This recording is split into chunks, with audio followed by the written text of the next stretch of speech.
Hello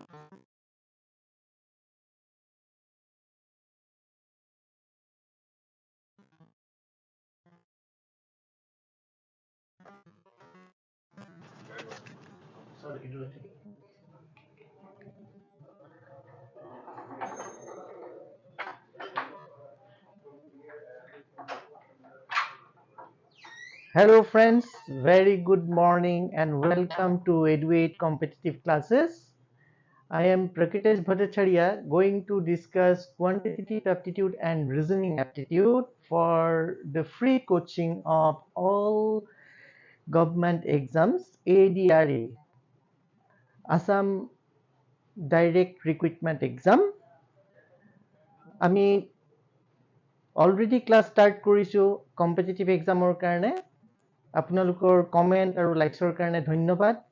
আজি আমি discuss কৰিবলৈ গৈছোঁ লাষ্ট ক্লাছৰ ওপৰত বেছ কৰি তাৰ নেক্সট পাৰ্টটো। এইটো বনোৱা হৈছে আপোনালোকৰ কমেণ্টৰ ওপৰত ভিত্তি কৰি। আপোনালোকৰ কমেণ্ট ছেকশ্যনত পাইছিলোঁ অবজাৰভেশ্যন বেছড কুৱেশ্যন কেনেকুৱা ধৰণৰ হ'ব, কি ধৰণে আহিব পাৰে তাৰ ওপৰত বেছ কৰি আমি এই ক্লাছটো বনাইছোঁ। Thank you for your comments. আজি আমি ইয়াত ডিসকাস কৰিম। লাষ্ট ক্লাছত আমি কি ডিসকাস কৰিছিলো প্ৰথমতে সেইটো মনত কৰিব। আমি অবজাৰভেশ্যন স্কিল আৰু লজিকেল স্কিলৰ ওপৰত আমি ডিসকাস কৰিছিলো যে আমি কেনেকৈ অবজাৰভেশ্যন স্কিল আমাৰ ইমপ্ৰুভ কৰিব লাগে বা লজিকেল স্কিলটো কেনেকৈ ইমপ্ৰুভ কৰিব লাগে। লাষ্ট ক্লাছত আমি এইখিনি কথাই কৈছিলো, দুই এটা এক্সাম্পল আমি ডিসকাস কৰিছিলো। আজি আমি তাৰ ওপৰত কিছুমান প্ৰবলেম সলভিং ডিসকাস কৰিম। সো আমাৰ ইয়াত অলৰেডি ADRE ৰ কাৰণে কোচিং আমি ষ্টাৰ্ট কৰিছো। ইয়াত আমি এইবিলাক concept mainly দিম। আজিৰ টপিকটো হ'ব some miscellaneous problem solving based on introduction to Q and reasoning। কোনোবাই যদি আগৰ ক্লাছটো মিছ কৰিছে তেনেহলে কাইন্ডলি এবাৰ আগৰ ক্লাছটো চাই লওক, তাৰ পিছত আমাৰ এই ক্লাছটোলৈকে আহিব পাৰিব। আৰু ইয়াত আমি মেইনলি প্ৰোভাইড কৰি আছো general studies, QA, reasoning and English, যিখিনি আমাৰ ADRE এক্সামটোত দৰকাৰ হয়। গতিকে আপোনালোকে এই চেনেলটোৰ লগত জড়িত হৈ থাকক। Comment আৰু likes based on the classes and based on the topics আপোনালোকে দি থাকিব। আপোনালোকৰ কমেণ্ট আৰু লাইকছৰ পৰা আমি উৎসাহিত হওঁ, তাৰ পৰা আমি বেলেগ বেলেগ ভিডিঅ'জ বনাব পাৰোঁ। সো আহক আমি আজি ষ্টাৰ্ট কৰোঁ অবজাৰভেশ্যন এণ্ড লজিকেল স্কিলৰ ওপৰত কিছুমান প্ৰবলেম সলভিং। সো এইখিনি হ'ল observation skill and logical skill. আমি লাষ্ট ক্লাছত এইখিনি ডিসকাস কৰিছিলো। আজি ইয়াৰ ওপৰত আহিব problem solving based on this observation and logical skill. ইয়াত আমি কেনেকৈ থট প্ৰসেসটো ইমপ্ৰুভ কৰিম, মেইনলি সেইটো খুব আমাৰ কাৰণে দৰকাৰ। Thought প্ৰসেসটো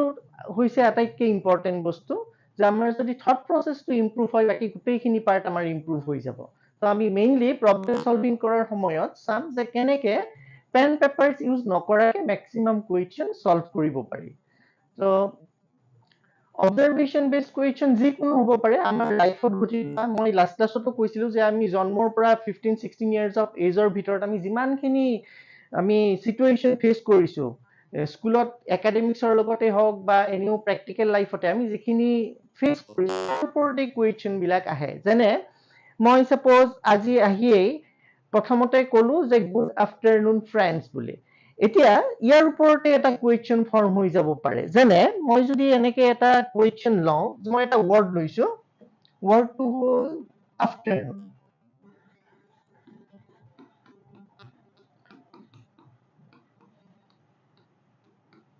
afternoon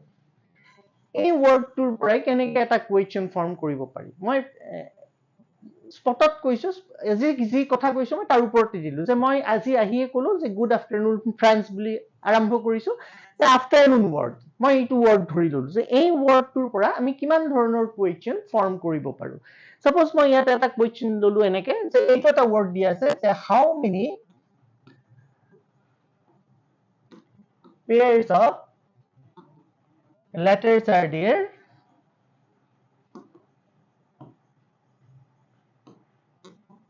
in the word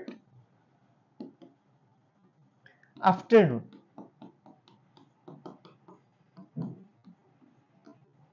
which have as many letters between them in the word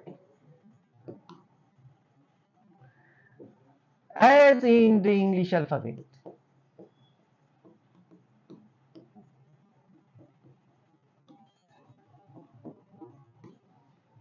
And I suppose question afternoon word to the how many pairs of letters are there in the word afternoon which have as many letters between them in the word as in the English alphabet? প্রথমে আমি কোয়েশ্চনটো পঢ়ি বুজি ল'ব লাগিব। কোয়েশ্চনটোত আমাক কি কথা কৈছে যে আফটাৰনুন ৱৰ্ডটোত আমি যদি এটা পেয়াৰ অফ লেটাৰ্ছ লওঁ সেই লেটাৰ্ছ কেইটাৰ ভিতৰত যিমান কেইটা লেটাৰ সোমাই আছে ৱৰ্ডটোত সেই সমান সংখ্যক letter equal number of letters should be in the English alphabet. Now you see, it can be from left to right or from right to left, any direction. If direction is not specified, then you can take both the direction. কেতিয়াবা আমি ৰাইটলৈকে গৈও আমি ওলাব পাৰো আৰু কেতিয়াবা ৰাইটৰ পৰা লেফটলৈকে আহিলেও আমি ওলাব পাৰো। So কেনেকুৱা ধৰণৰ হ'ল suppose মই N আৰু O ললো N and O এতিয়া O N ইয়াত O N আছে এতিয়া O আৰু N দুটা consecutive letters in the English alphabet. গতিকে ইয়াত আমি চাওঁ যে N আৰু O ৰ মাজত ইংলিছ এলফাবেটত এটাও লেটাৰ নাথাকে আৰু এই ৱৰ্ডটো আফটাৰনুন ৱৰ্ডটো N আৰু O আৰু N ৰ মাজত কোনো লেটাৰ বেলেগ নাই। তাৰ মানে O N এটা পেয়াৰ হ'ব which have as many letters between them. ইয়াত 0 letter আছে between them, as many letters between them in this word which have as many letters between them in this word as in the English alphabet. English alphabet to N আৰু O ৰ মাজত কোনো letter নাথাকে এই ৱৰ্ডটো N আৰু O ৰ মাজত কোনো লেটাৰ নাই গতিকে ই এটা হৈ যাব আমাৰ pair so this is one pair next আমি চাম আৰু কিবা তেনেকুৱা আছে নেকি এতিয়া মই যদি ইংলিছ এলফাবেটৰ লেটাৰ বিলাক পঢ়ি পঢ়ি যাওঁ যেনে N ৰ পিছত আহে O P Q R এতিয়া N ৰ পৰা মই যেতিয়া পঢ়ি পঢ়ি গৈছো N O P Q R যে R ৰ পজিশনটো আৰু ইংলিছ এলফাবেটৰ R ৰ পজিশনটো সেম হৈছে মই এনেকে চিন্তা কৰি যাব পাৰো যে this is N O P Q R এতিয়া ইংলিছ এলফাবেটৰ R আৰু ৱৰ্ডটোৰ R লেটাৰটো একেটা পজিশনতে পৰিছে তাৰ মানে মই ক'ব পাৰিম কি যে R আৰু N এটা হ'ব পেয়াৰ আৰু ইহঁতৰ মাজত same number of letters থাকিব যেটো ইংলিশ এলফাবেটটো থাকে N আৰু R ৰ মাজত ইংলিশ এলফাবেটত 1 2 3 তিনটা লেটাৰ সোমাই আছে O P Q আৰু এই ৱৰ্ডটো N আৰু R ৰ মাজত তিনটা লেটাৰ সোমাই আছে O O N that means R N is a pair which have as many letters between them কিমানটা লেটাৰ আছে তিনিটা as in the English alphabet English alphabet to N আৰু R ৰ মাজত তিনিটা লেটাৰ সোমাই আছে so এইটো হ'ব এটা পেয়াৰ হ'ল O N similarly মই এটা পেয়াৰ ল'ব পাৰো N O N আৰু O ৰ মাজত ইংলিছ এলফাবেটত এটাও লেটাৰ নাথাকে এই ৱৰ্ডটো N আৰু O ৰ মাজত এটাও লেটাৰ সোমাই থকা নাই so N O is such a pair so আমি কিমানটা পেয়াৰ পালো এতিয়ালৈকে 1 2 3 আৰু আছে নেকি আমি চাওঁ এই মাত্ৰ যে আমি N ৰ পৰা R লৈকে চালো আমি পঢ়ি থাকিম ইংলিশ এলফাবেটৰ লেটাৰ বিলাক আৰু ইয়াত আমি ট্যালি কৰি যাম কোনটোৰ পজিশন সেম আহিছে সো মই আকৌ N ৰ পৰা যদি যাওঁ N O P Q R S T so T ৰ পজিশন টু সেম আছে that means T and N this is a pair which have as many letters between them in this word as in the English alphabet এতিয়া এই দুটা লেটাৰৰ মাজত এই ৱৰ্ডটোৰ ভিতৰত এই দুটা লেটাৰৰ মাজত কিমানটা লেটাৰ সোমাই আছে 1 2 3 4 5 আৰু ইংলিশ এলফাবেটটো N আৰু T ৰ মাজত 5 লেটাৰছ সোমাই থাকে that means T N is such a pair which have as many letters between them in this word as in the English alphabet গতিকে আমি টোটাল কিমানটা লেটাৰ পালো 1 কিমানটা পেয়াৰ পালো 1 2 3 and 4 so এই চাৰিটা হৈ গল আমাৰ টোটাল নাম্বাৰ অফ পেয়াৰ্স so আমাৰ এনসাৰটো হ'ব 4 অপচন দিয়া থাকিব অপচন বিলাকৰ ভিতৰত 4 টো হ'ব তাৰ ৰিজাল্ট এতিয়া ইয়াৰ ভিতৰত আমি চাওঁ যিটো নৰ্মেল অৰ্ডাৰ লেফ্টৰ পৰা ৰাইটলৈকে যোৱা তাৰ ভিতৰত অকল এন আৰু অ হে আছে তাৰমানে লেফ্টৰ পৰা ৰাইটলৈকে গ'লে আমি অকল এটা তেনেকুৱা পেয়াৰ পাম এন অ কিন্তু ৰাইটৰ পৰা লেফ্টলৈকে যেতিয়া আহিম তেতিয়া আমি তিনিটা চাৰ্চ পেয়াৰ পাম এটা হ'ল N O right to left এটা হ'ল N R right to left আৰু এটা হ'ল N T right to left so' এনেকে আমি পাৰো আৰু সলভ কৰিব পাৰো সো আমি যেনেকুৱা কোৱেশ্চন পাম অবজাৰভেশন বেসড কোৱেশ্চন আমাৰ প্ৰেক্টিকেল লাইফৰ লগত জড়িত কোৱেশ্চন তাত দিব কোনো ধৰণৰ টাফ কোৱেশ্চন বা একেবাৰে বুজি নোপোৱা কোৱেশ্চন কেতিয়াও নিদিয়ে খালি কোৱেশ্চনটো পঢ়ি আমি বুজি পাব লাগিব तो यहाँ पे टोटल कितना पेयर्स आ जाएंगे 3 पेयर्स आ जाएंगे एक तो हो गया यहाँ पे N O right to left N and O के बीच में एक भी लेटर नहीं रहता है इंग्लिश अल्फाबेट्स में यहाँ पे भी नहीं है ठीक इसी तरह एन एंड आर के बीच टोटल 3 लेटर्स होते हैं इंग्लिश अल्फाबेट्स में इस वर्ड पे भी एन एंड आर के बीच 3 लेटर आ रहे हैं similarly between N and T के बीच यहाँ पे कितना लेटर्स है 1 2 3 4 5 इंग्लिश अल्फाबेट्स में भी एन एंड टी के बीच 5 लेटर्स आते हैं that means total number of pairs we get 1 2 3 4 4 letters अभी लेफ्ट टू राइट अगर हम जाएंगे तो लेफ्ट टू राइट जाने से क्या होगा वहां पे सिर्फ एक ही सच पेयर्स मिलेंगे N O right to left जाने से हमको 3 सच पेयर्स मिलेंगे ठीक है तो इसी के ऊपर हम आज प्रॉब्लम डिस्कस करेंगे based on observations and logical skill okay fine then hope you can understand this any questions there from आपके साइड से कोई क्वेश्चंस है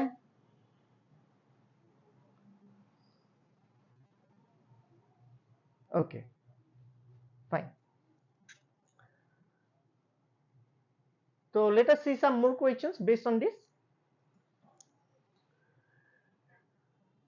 first you read this question understand it what is said each of the following pairs of words has a number based on which you can arrange them in ascending order pick the correct answer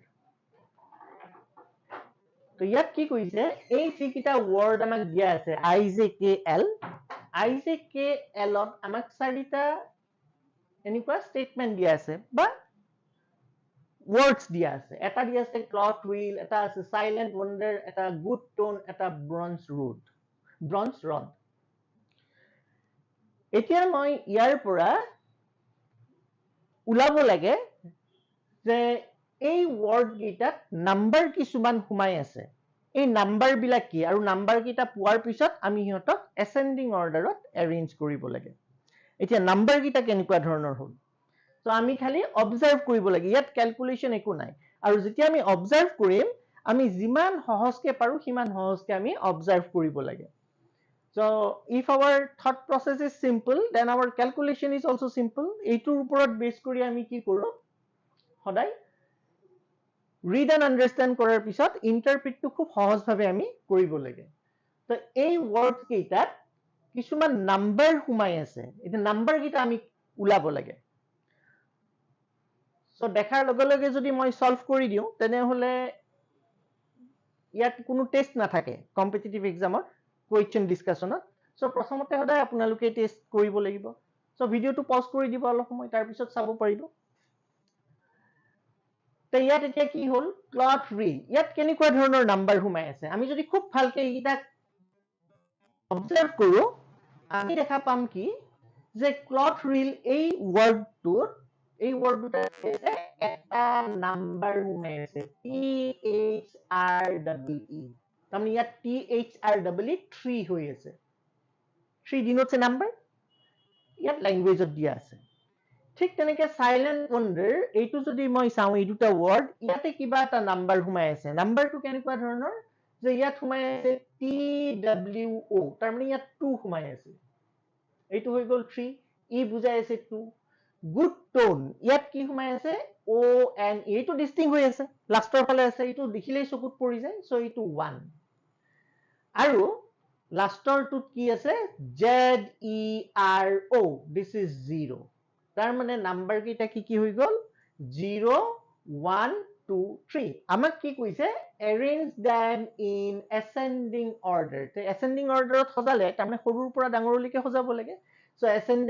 ascending order কি হ'ব 0 1 2 3 that means L A D I so এইটো হ'ব proper order সেইকাৰণে আমাৰ অপচনটো হ'ব option A L K J I so observation based যিকোনো question হৈ যাব পাৰে কিন্তু যেতিয়া অবজাৰভেশন বেস দিব সদায় আমি আমাৰ অবজাৰভেশন স্কিলটোৱে স্ট্ৰং কৰিব লাগিব সো ৰিজনিং আৰু কোয়ান্টিটেটিভ এপ্টিটিউডত ম্যাক্সিমাম কোৱেশ্চন আমাক এনেকে অবজাৰভেশন বেসড কোৱেশ্চন দিব কাৰণ এইটো এটা স্কিল হয় লাষ্ট ক্লাছত আমি ডিসকাস কৰিছো দিস ইজ এ স্কিল গতিকে স্কিল কেতিয়াও বেলেগত শিকি নিজে কৰা বস্তু নহয় স্কিলটো নিজে ডেভেলপ কৰা বস্তু গতিকে নিজে ডেভেলপ কৰাৰ কাৰণে এনেকুৱা ধৰণৰ কোৱেশ্চন আমি ফেস কৰো যাতে ইয়াৰ পৰা মেজাৰ কৰিব পাৰি এটা ষ্টুডেন্টৰ অবজাৰভেশন স্কিল লজিক্যাল স্কিল এটসেট্ৰা ঠিক আছে সো এইটো এটা এনেকুৱা ধৰণৰ কোৱেশ্চন সো এনেকুৱা ধৰণৰ কোৱেশ্চন যেতিয়া আমি সলভ কৰো ই আমাৰ বহুখিনি ব্ৰেইন ওপেন কৰে ক্যালকুলেশনৰ ক্ষেত্ৰতে হওক বা কিবা ডেসক্ৰিপটিভ এনসাৰৰ ক্ষেত্ৰতে হওক এই বস্তুবিলাকে আমাক খুব ব্ৰেইন বিলাক ক্লিয়াৰ কৰে সো খুব ৰিজনিং কোৱেশ্চন আমি সলভ কৰা দৰকাৰ এটা এটা suggestion just fine that so ইয়াৰ পিছত আৰু এটা কোৱেশ্চন আমি চাওঁ suppose this question তো পৰাপক্ষত আমি পেন পেন্সিল ইউজ নকৰাকে যিমান হয় ট্ৰাই কৰা দৰকাৰ ইয়াত কি কৈছে কোৱেশ্চনটো এবাৰ ভালকে পঢ়ি চালে হল there are some nectar filled flowers on a tree and some bees are hovering on it if one bee lands on each flower one bee will be left out if two bees land on each flower one flower will be left out we are to find number of flowers and bees respectively তাৰমানে option বিলাকত প্ৰথমটো আমাক flower দিয়া আছে পিছৰটো bees দিয়া আছে respectively তো দেখাত এনেকুৱা লাগে যে আমি xy ধৰি প্ৰবলেমটো সলভ কৰি কিন্তু xy নধৰাকে আমি কেনেকে কোৱেশ্চনটো সলভ কৰিব পাৰো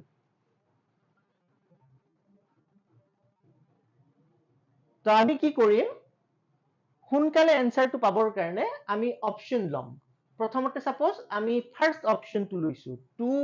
flowers 4 bees the 2 flowers 4 bees মানে মই এনেকে লিখিব পাৰো 2 flowers and 4 bees 1 2 3 4 bees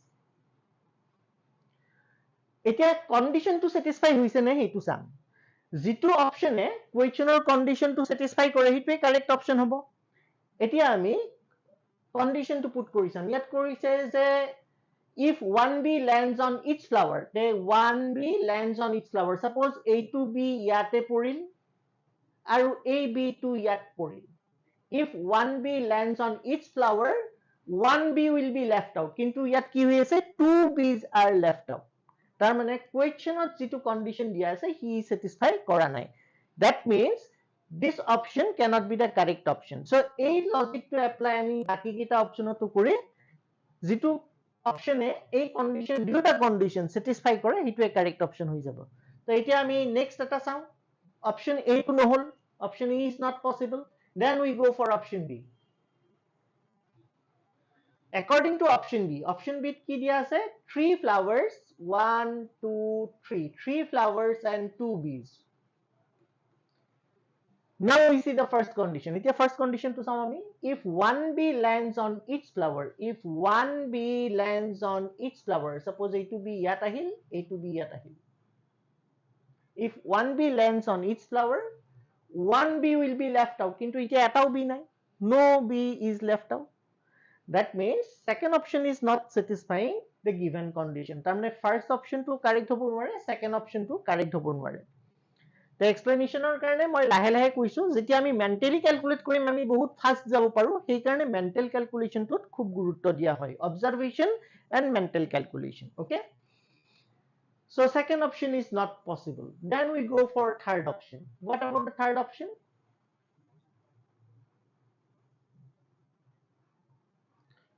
3 flowers and 4 bees. 1, 2, 3, 4.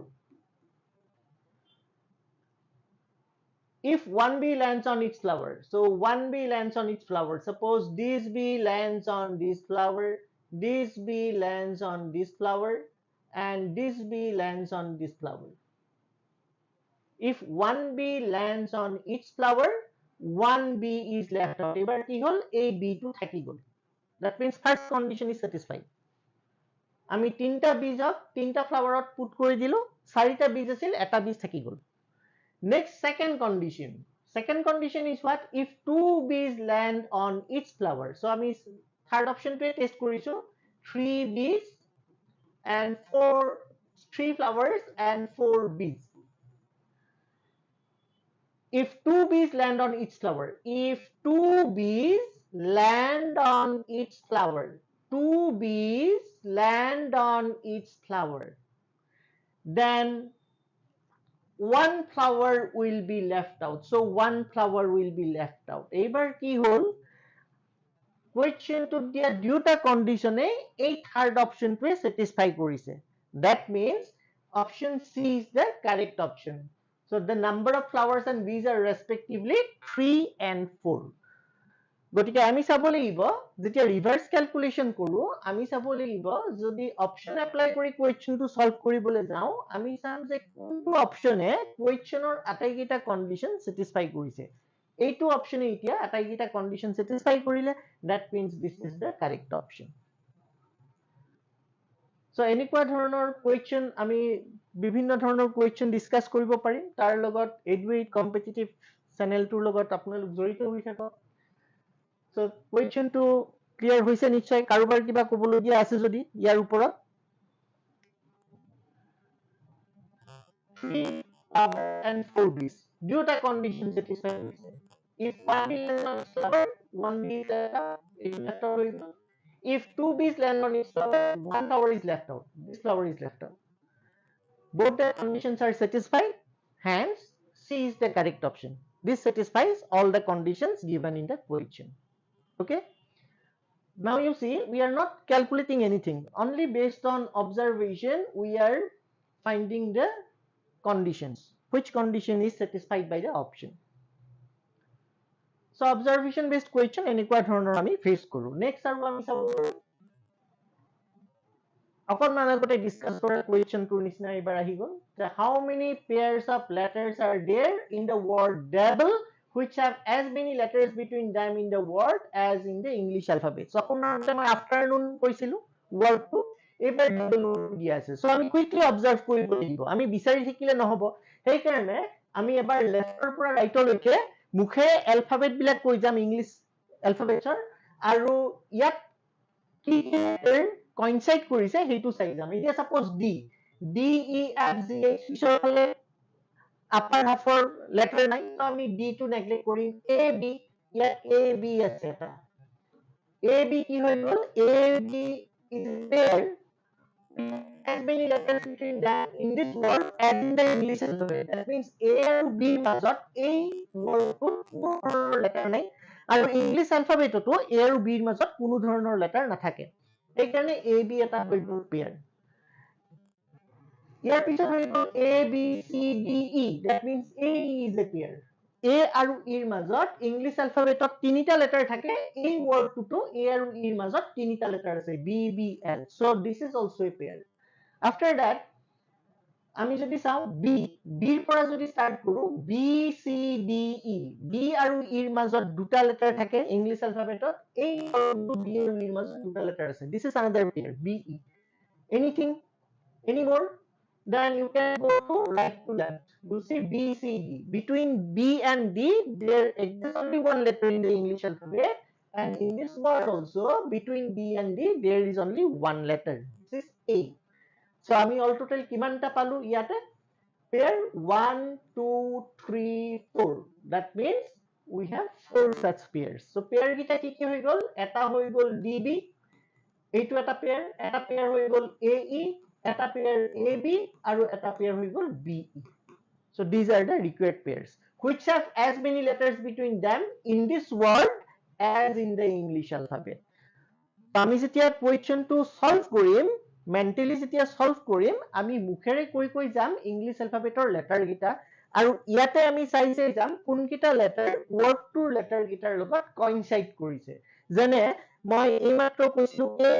এৰ পিছতে বি আহে তাৰমানে কইনসাইড হৈ গল ইয়াৰ পিছত A B C D E B C D ইয়াত নাই কিন্তু মই কৈ গৈছো ইংলিছ এলফাবেটৰ লেটাৰ্স বিলাক আৰু ইয়াত কইনসাইড কি হৈ গল ই হৈ গল যেনে A B C D E মই যেতিয়া ই কৈছো ইয়াতেও ই আহিছে তাৰমানে এইটো এটা পেয়াৰ হৈ গল এ ই ইজ এ পেয়াৰ সো এনেকুৱা ধৰণে আমি ক্যালকুলেশন কৰিম এনেকুৱা ধৰণৰ কুৱেশ্যন বিলাক নেক্সট চাও আমি this one a man has 20 numbers of black and 20 numbers of white socks which were kept under a drawer in a dark room. What least number of socks should he draw in dark from the drawer so as to get a matching pair? Question to agote বুজি ললে হল question to কি কথা কৈছে 20 numbers of black and 20 numbers of white socks তাৰমানে total কিমান আছিলে 20 20 40 এটা আৰু ক'ত থৈ দিয়া আছিলে dark room the room is too dark to see anything so in the dark he has to draw some socks so as to get a matching pair ইয়াতে কি কৈছে what least number of socks should he draw in dark from the drawer so as to get a matching pair তাৰমানে হয় দুটা white হ'ব লাগিব নাইবা দুটাই black হ'ব কেনেকৈ চিন্তা কৰিম প্ৰথমতে আমি চাম কুৱেশ্যনটোত হিন্ট কি দিয়া আছে আমি লাষ্ট ক্লাছত ডিসকাস কৰিছিলো যে সব কুৱেশ্যনতে হিন্ট দিয়াই থাকিব সো হিন্টটো কি ইয়াত আৰু hint can be detected only through our minute observation এতিয়া ইয়াত hint কি হ'ব কোনটো হিন্টে আমাক কুৱেশ্যনটো সলভ কৰাত হেল্প কৰিব ইয়াত যেনে 2 4 43 এনেকৈ আমাক অপচন বিলাক দিছে এতিয়া যদি যে মানুহজনে যদি 20 plus 20 গোটেই বিলাক সক্স একেলগে ড্ৰ কৰে 40 সক্স তেন্তে ডেফিনেটলি তাত ম্যাচিং পেয়াৰ আহিবই 20 ব্ল্যাক 20 হোয়াইট সো গোটেই বিলাক সক্স যদি এট এ টাইম ড্ৰ কৰে তাত ম্যাচিং পেয়াৰ আহিবই কিন্তু কুৱেশ্যনটো সেই কথা কোৱা নাই অল 40 সক্স ড্ৰ কৰাৰ কথা কোৱা নাই কেনেকৈ গম পালো গোটেই বিলাক সক্স যে ড্ৰ কৰাৰ কথা কোৱা নাই সেইটো গম পালো এই ওয়াৰ্ডটোৰ পৰা লিষ্ট তাৰমানে মিনিমাম 40 to maximum হৈ গল টোটাল 20 plus 20 40 সক্সে আছে গতিকে গোটেই বিলাক সক্স যদি ড্ৰ কৰে তাই ডেফিনেটলি তাত এটা ম্যাচিং পেয়াৰ হ'ব কিন্তু কুৱেশ্যনটোত এইবিলাক সক্স ড্ৰ কৰাৰ কথা সোধা নাই কৈছে কি যে মিনিমাম কিমান সক্স ড্ৰ কৰিলে এটা ম্যাচিং পেয়াৰ পোৱা যাব তো আমাক লিষ্ট লাগে লিষ্ট নাম্বাৰ এতিয়া লিষ্ট নাম্বাৰ বুলি কোৱাৰ লগে লগে আমাৰ মনত 0 ৰ পৰা ষ্টাৰ্ট হয় যিবিলাক পসিবল ইয়াতো 0 সক্স হ'বই নোৱাৰে ম্যাচিং পেয়াৰৰ কথা কৈছে 1 হ'ব নোৱাৰে কাৰণ 1 doesn't form a pair তাৰমানে আমি 2 ৰ পৰা ষ্টাৰ্ট কৰিব লাগে এতিয়া 2 ৰ পৰা যদি ষ্টাৰ্ট কৰো যদি মানুহজনে দুটা সক্স ড্ৰ কৰে if the man draws 2 socks in that ইয়াত কি পসিবিলিটি হ'ব দুটা সক্সই ব্ল্যাক হ'ব পাৰে তাৰমানে ম্যাচিং পেয়াৰ আহিব পাৰে নাইবা দুটা সক্সই হোয়াইট হ'ব পাৰে ম্যাচিং পেয়াৰ হ'ব পাৰে নহলে কি হ'ব এটা ব্ল্যাক হ'ব and one white ই কিন্তু ইম্পসিবল কেস হৈ গল আমাক কৈছে ম্যাচিং পেয়াৰ ফৰ্ম কৰাৰ কথা ই হৈ গল ইম্পসিবল গতিকে আমি শিওৰ হ'ব লাগিব যে ম্যাচিং পেয়াৰ আহিবই ইয়াত এতিয়া আমি দেখিলো যে দুটা সক্স ড্ৰ কৰিলে দুটা ব্ল্যাক হ'ব পাৰে বা দুটা হোয়াইট হ'ব পাৰে নাইবা এটা ব্ল্যাক এটা হোয়াইট হ'ব পাৰে দিস ইজ ইম্পসিবল গতিকে আমি যেহেতু লিষ্ট নাম্বাৰৰ কথা কৈছে 2 ৰ কাৰণে নহল তো আমি তাৰ নেক্সট হায়াৰ নাম্বাৰটো লৈকে গৈ চাও যে 2 যদি নহয় এবাৰ 3 ৰ কাৰণে আমি চাম যদি মানুহজনে 3 সক্স ড্ৰ কৰে এট এ টাইম তেন্তে ম্যাচিং পেয়াৰ হ'বনে কমেন্ট কৰিব ম্যাচিং পেয়াৰ হয় নহয় যদি 3 সক্স ড্ৰ কৰে at a time year possibility বিলাক কি হ'ব পাৰে all three socks may be black. That means there is a matching pair. Matching pair হবলে দুটাহে লাগে। So ইয়াত তিনটা আছে black। তাৰমানে matching pair হৈ গ'ল। নাইবা all the three socks can be white. ইয়াতো matching pair হৈ গ'ল। Otherwise, there may be two black socks and one white sock. ইয়াতো matching pair হৈ আছে। নহ'লে one black socks and two white socks. ইয়াতেও matching pair হৈ আছে।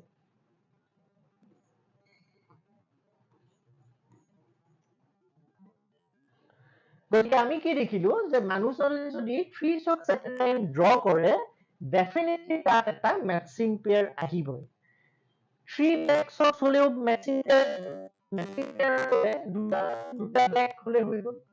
থ্ৰী হোৱাইট হলেও মেচিং পেয়াৰ হৈ গ'ল ইয়াতেও পচিবল এইটোও possible two black one white still possible one black two white still possible গতিকে ইয়াৰ পৰা আমি ক'ব পাৰো যিহেতু ইয়াত পচিবল কেছ অহা নাই নিচিনা that means minimum number of shots he has to draw so as to get a matching pair আমি কম 3 so ইয়াত result টো আহিব 3 shots যদিও কুৱেশ্যনটোত নাম্বাৰ ইনভলভ হৈছে কিন্তু ক্যালকুলেশনতকে বেছি অবজাৰভেশনে কাম কৰে so observation based question আমি কম্পিটিটিভ এক্সামত পামেই গতিকে আমি অবজারভেশন পার্টটো ইমপ্ৰুভ কৰিব লাগে আৰু তাৰে প্ৰচেষ্টা এই চেনেলটোৰ থ্ৰুৰে কৰা হৈছে ঠিক আছে then we can go to another question find out the next term in the series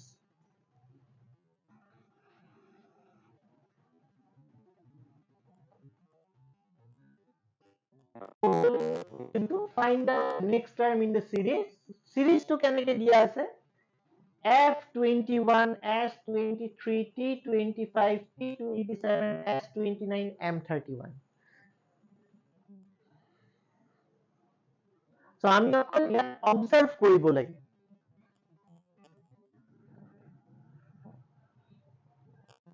আমি অলৰেডি ডিসকাস কৰি আহিছো অবজাৰভেশন যিকোনো বস্তু হ'ব পাৰে আমি যি অলৰেডি ফেস কৰি আহিছো আমাৰ লাইফত তাৰ ভিতৰত যিকোনো হ'ব পাৰে বিশেষকৈ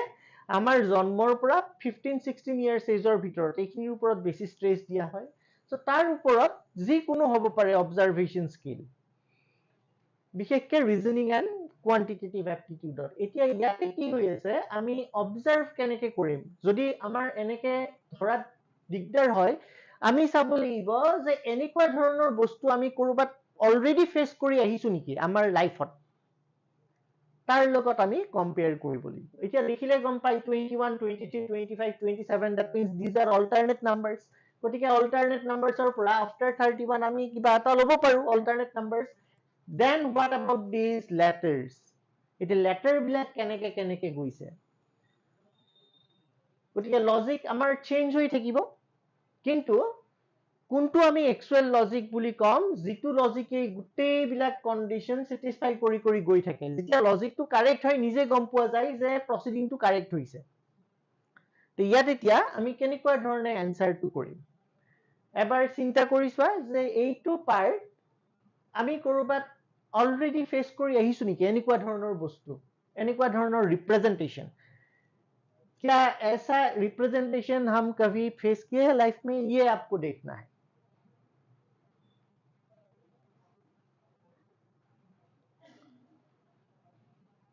ইয়াত কেনেকুৱা ধৰণৰ হ'ব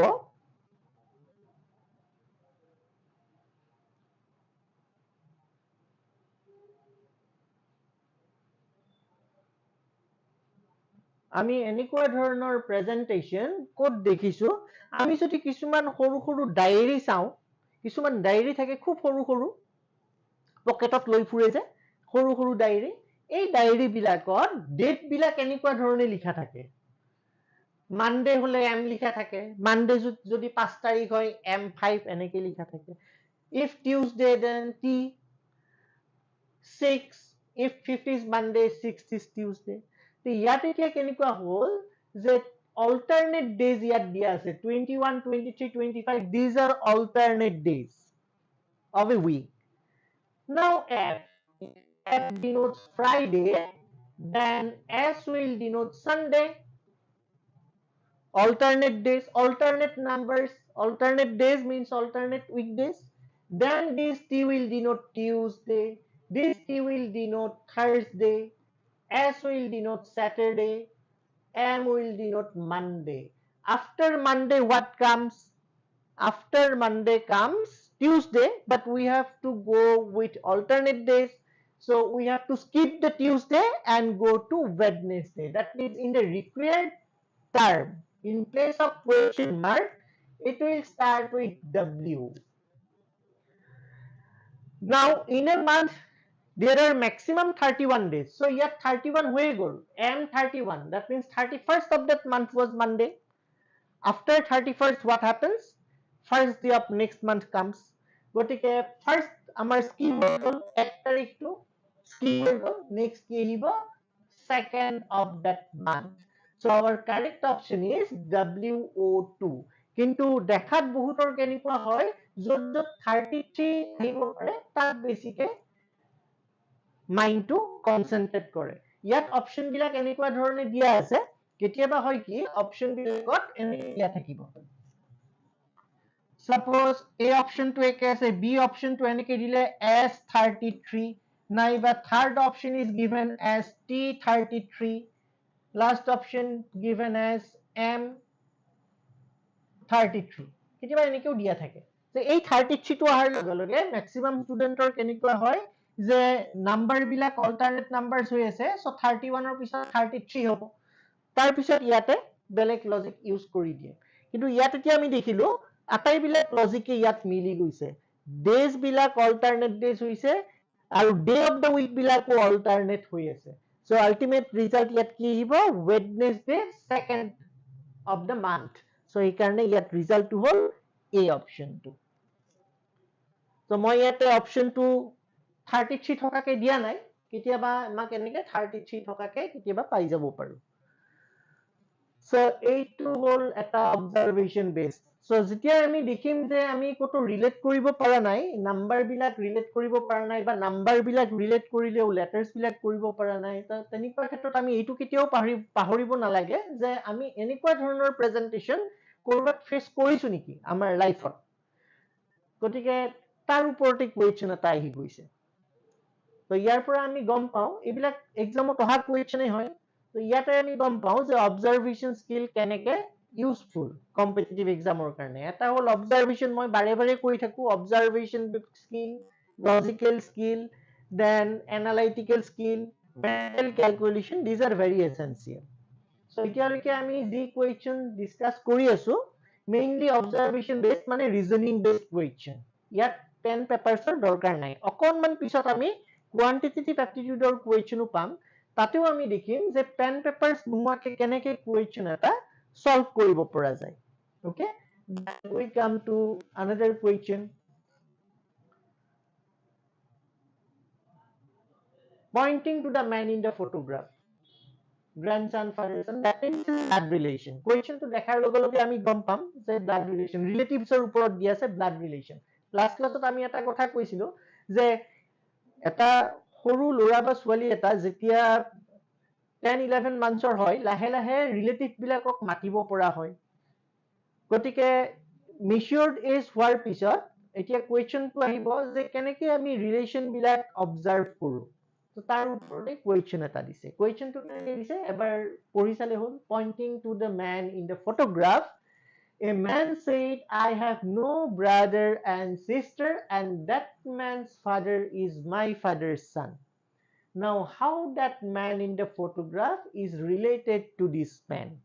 So, যেতিয়াই আমি গম পাম যে কুৱেশ্যনটো ব্লাড ৰিলেশ্যনৰ ওপৰত বেছ কৰি বনাইছে, ব্লাড ৰিলেশ্যনৰ ওপৰত বেছ কৰা প্ৰব্লেম বিলাক আমি মেইনলি কেনেকে সলভ কৰো, ইয়াত টিপছটো হ'ল এনেকুৱা, break the phrases and interpret from right to left.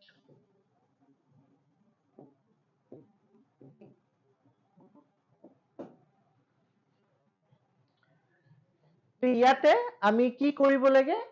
Phrase বিলাক ব্ৰেক কৰি ৰাইটৰ পৰা লেফটলৈকে আমি ইন্টাৰপ্ৰিট কৰিলে ৰিজাল্টটো ইজিলি পাই যাওঁ কিন্তু বহু ক্ষেত্ৰত দেখা যায় যে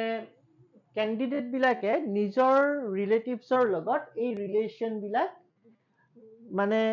মিলাই কুৱেশ্যনটো সলভ কৰে কিন্তু আটাইতকৈ ইজি টেকনিক এইটো থিওৰিটিকেল ব্লাড ৰিলেশ্যন প্ৰব্লেম বুলি কয় এই থিওৰিটিকেল ব্লাড ৰিলেশ্যন প্ৰব্লেমত টেকনিকটো কি যে যিখিনি ফ্ৰেজ আমাক দিয়া আছে ষ্টেটমেন্টৰ ভিতৰত তাক ব্ৰেক কৰি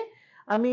ৰাইট টু লেফট ইন্টাৰপ্ৰিট কৰিলে হৈ গ'ল so break the phrases and interpret from right to left এতিয়া কেনেকৈ ইন্টাৰপ্ৰিট কৰিম সেইটো মই দেখাই দিছো এবাৰ how to interpret প্ৰথমতে আমি কুৱেশ্যনটোত চাব লাগিব this man that man এইবিলাকে কি বুজাই আছে pointing to the man in the photograph a man say direct speech ত দিছে I have এই I টো কোন হৈ গল এই man টো হৈ গল যিজনে কৈ আছে a man সেইটো হৈ গল I have no brother and sister and that man's father এতিয়া that man মানে কাক কৈছে that man মানে কৈছে ফটোগ্ৰাফত যাৰ ফটোখন আছে তাৰ কথা কৈছে that man because pointing to the photograph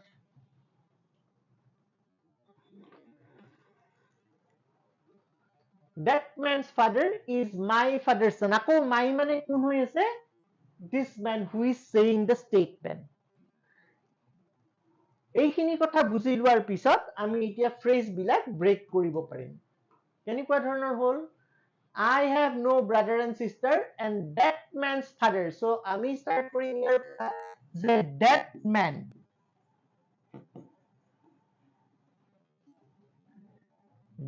মানে কোন হৈ গল man in the photograph because pointing to the photograph that man said so that man মানে man in the photograph ইয়াৰ মিনিংটো হৈ গল man in photograph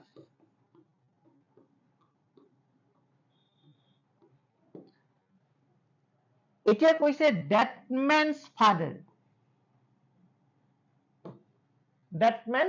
তাৰে কি হল father of the man in the photograph father of the man in the photograph that man's father is any verb in English means equal sign in mathematical statement so isor জেগাত আমি equal লিখিলো verb আহিলে আমি equal লিখি দিও so that man's father that means father of the man in the photograph meaning to হল এইটো my father's son এতিয়া my father's son বুলি কলে কি হব I have no brother and sister it is already said so my father's son means it is myself because I have no brother and sister so my father's son means it is myself so a my father's son tour জেগাত কি হব myself so ইয়াতে আমাৰ কুৱেশ্যনটো solve হৈ গল কিন্তু একো কথা আমি লিখিব নালাগে খালি মেন্টালি ইন্টাৰপ্ৰিট কৰি গলে হল that man মানে হৈ গল man in the photograph that man's father মানে হৈ গল father of the man in the photograph that father of the man in the photograph equal sign means is myself তাৰ মানে যিজন মানুহে কথাটো কৈ আছে myself মানে সেই মানুহজনে কি হল father of the man in the photograph ফটোগ্ৰাফত থকা মানুহজনৰ দেউতাক গতিকে কুৱেশ্যনটো আমাক কেনেকৈ সুধিছে how that man in the photograph is related to this man মানে হৈ গল this a man যোনে কথাটো কৈ আছে that man মানে হৈ গল this man father of the man in the photograph গতিকে how that man in the photograph is related to this man it means the man in the photograph is the son of this man who is saying the statement so ইয়াত answer to হৈ গল son কিন্তু কুৱেশ্যনটো কেতিয়াবা এনেকৈ সুধিব পাৰে how this man is related to that man in the photograph so this man is father to the man in the photograph and man in the photograph is the son of this man who is saying the statement গতিকে blood relation প্ৰব্লেমত কি হয় আমি mainly phrase brake কৰি right to left আমি ইন্টাৰপ্ৰিট কৰো। ইয়াত right to লেফটে আমি গৈছো, লেফটৰ পৰা ৰাইটো যাব পাৰি, কোনো ধৰা বন্ধা নিয়ম নাই, কিন্তু ৰাইট টু লেফট গলে আমাৰ কথাবিলাক বেছি ডিষ্টিংক্টলি ওলাই পৰে। চ' ইয়াত মাই চেল্ফ, তাৰমানে myself is the father of the men in the photograph. So' আমি যে ৰাইটৰ পৰা লেফটত গলো, ইয়াত আমাৰ কথাটো ডিষ্টিংক্টলি ওলাই পৰে, গতিকে আমি এনচাৰটো ইয়াত পাই যাম। ইয়াত অকল এটা ৰিলেশ্যনৰ ওপৰতে দিছে, ফাদাৰ এণ্ড ছান।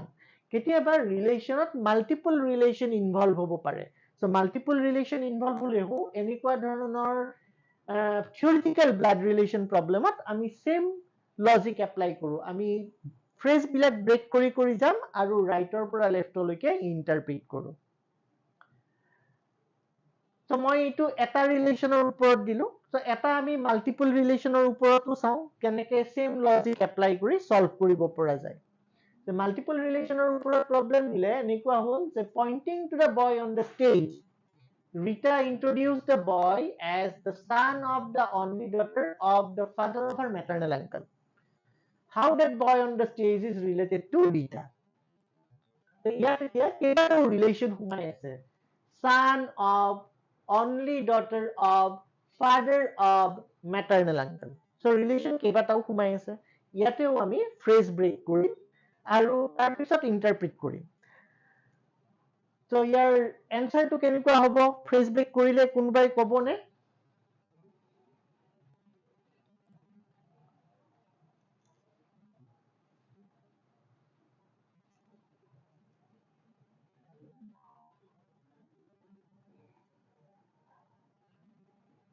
ফ্ৰেজ ব্ৰেকটো কেনেকে হ'ব,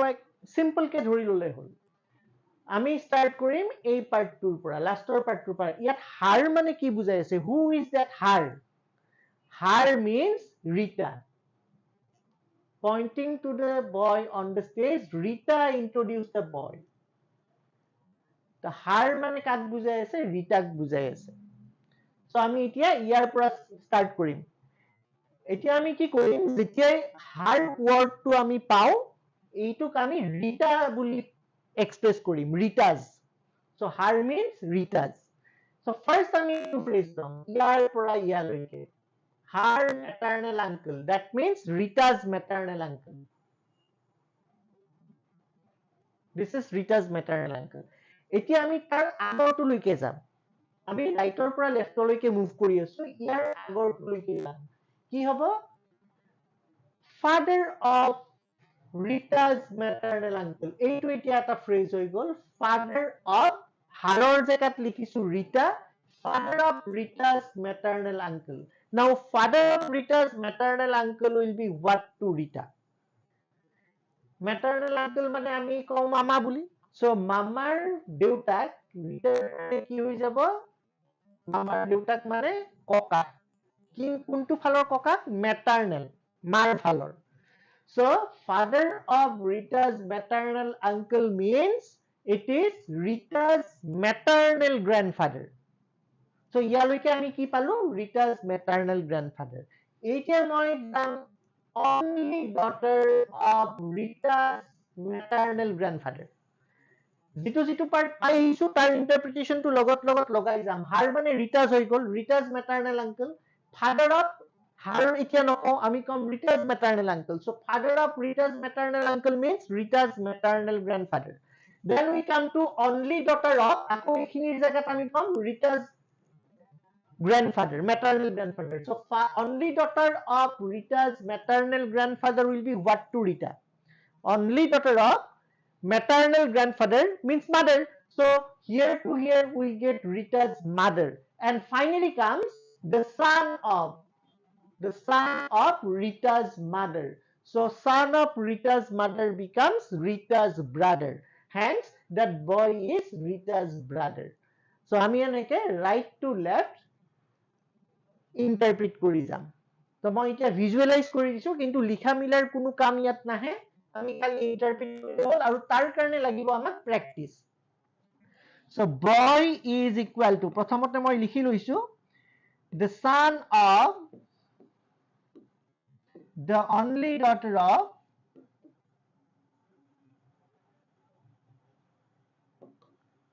the father of her maternal uncle.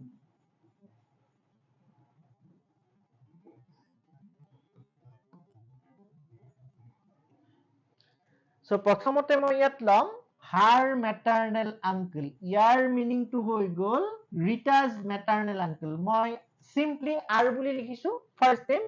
Rita's maternal uncle, ইয়ালৈকে হৈ গল Rita's maternal uncle। ইয়াৰ পিছত আহিব father of Rita's maternal uncle, so ইয়াৰ পৰা ইয়ালৈকে কি হৈ গল এবাৰ এইখিনিৰ পৰা এইখিনিলৈকে এইটো হৈ গল Rita's maternal grandfather, maternal grandfather, ইয়াৰ পৰা ইয়ালৈকে হৈ গল Rita's maternal grandfather। ইয়াৰ পিছত হল only daughter of Rita's maternal grandfather, that means ইয়াৰ পৰা এইখিনিলৈকে এতিয়া আমি পালো Rita's mother, only daughter of maternal grandfather means Rita's mother, আৰু finally কি হৈ গল son of, so ইয়াৰ পৰা ইয়ালৈকে এতিয়া কি পাম son of Rita's mother মানে Rita's brother, so this gives us the answer।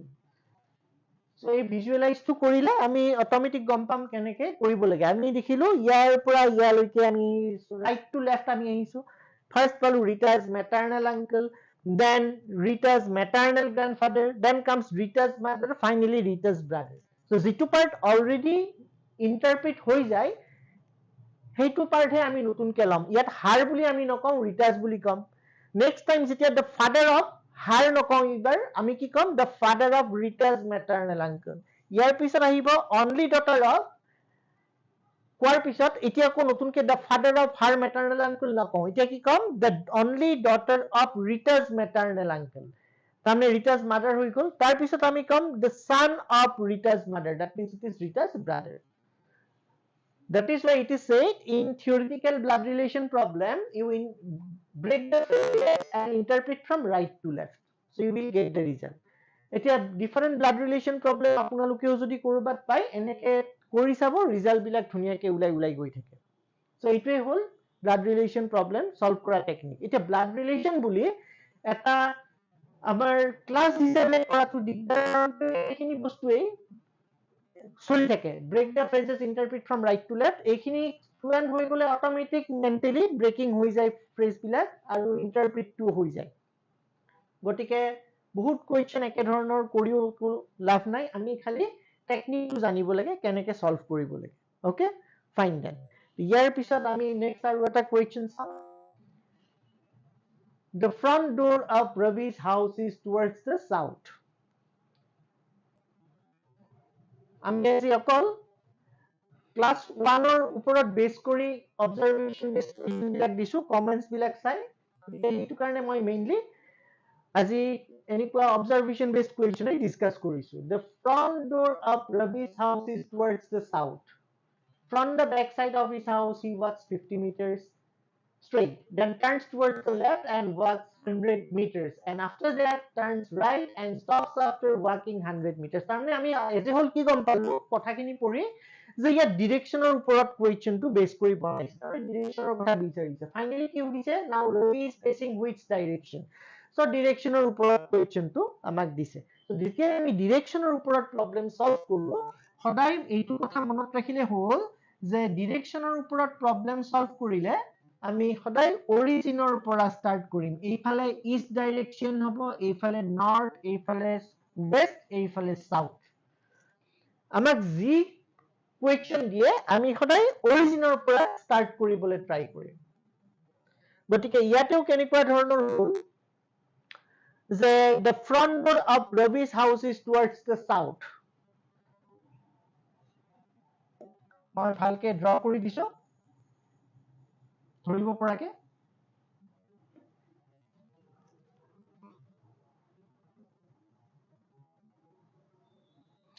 এইফালে হৈ গল east, west, north, south. Ravi's house is towards the south, front door। so আমি কি কৰিম Ravi's house টোৱে আমি সেন্টাৰ মানে অৰিজিন বুলি ধৰি লম। এইটো suppose Ravi's house, front door is towards the south, তাৰমানে এইফালে front door টো আছে, তাৰমানে back door টো towards north হৈ থাকিব। এইটো হ'ল back door towards north and front door south বুলি আমাক কৈ দিয়া আছে।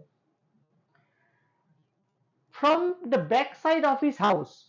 he walks 50 meters straight. So back side পৰা 50 meters straight মানে ই এতিয়া কি ইন্ডিকেট কৰিলে আমাক ই ইন্ডিকেট কৰিছে যে নৰ্থ ডাইৰেকশ্যনত 50 meters travel কৰিছে নৰ্থ ডাইৰেকশ্যনত 50 meters travels এইটো 50 meters নৰ্থ ডাইৰেকশ্যন আমি সদায় এৰোটো ইয়াত ইউজ কৰিম এৰোটোৱে মিন কৰে ফেজ অফ দ্য অবজাৰ্ভাৰ যিজন মানুহে নৰ্থ ডাইৰেকশ্যনত গৈ আছে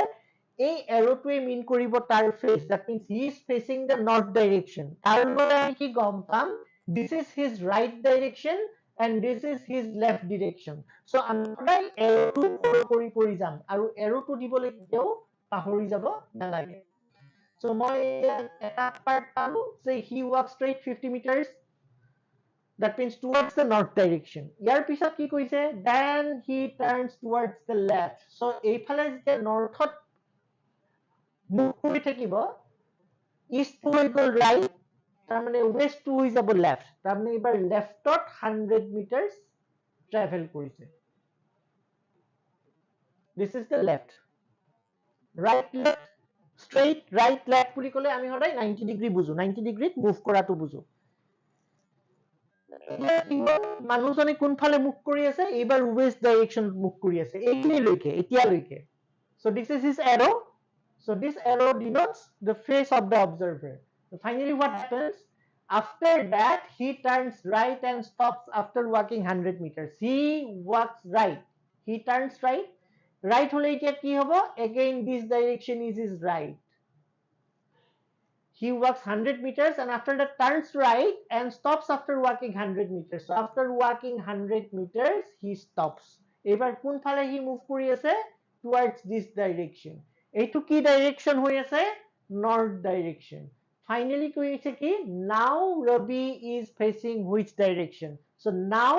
Rabi is facing the north direction. So result is north.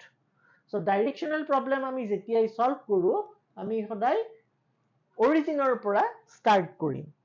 ইয়াত কৈছে front door of Ravi's house is towards the south so আমি অৰিজিনটোকে কি লৈ লৈছো ৰবিজ হাউচ বুলি ধৰি লৈছো this is our Ravi's house so this is the front side towards south it indicates back side is towards north ইয়াৰ পৰা আমি বাকি ক্যালকুলেশন কৰি গৈছো বহুত সময়ত দেখা যায় ষ্টুডেন্টে এক্সিস ইউজ নকৰি north east south West use নকৰে simply এনেকে দি যায় লাইন বিলাক সো এনেকুৱাকে হলে বহুত সময়ত গন্ডগোল হোৱাৰ চান্স থাকে বিশেষকৈ ডিসটেন্স লেভেলত ইয়াত ডিসটেন্সৰ কথা একো কোৱা নাই যেতিয়া ডিসটেন্সৰ কথা দিয়া থাকিব উইদাউট এক্সিস ড্ৰ কৰিলে ফুল হোৱাৰ চান্স বেছি থাকে সেইকাৰণে ফুল হোৱাৰ পসিবিলিটি কমাবৰ কাৰণে আমি এনেকে north east south West direction বিলাক লৈ অৰিজিনৰ পৰা সদায় ট্ৰাই কৰো ষ্টাৰ্ট কৰিবলৈ okay fine and hope this things is clear to all of you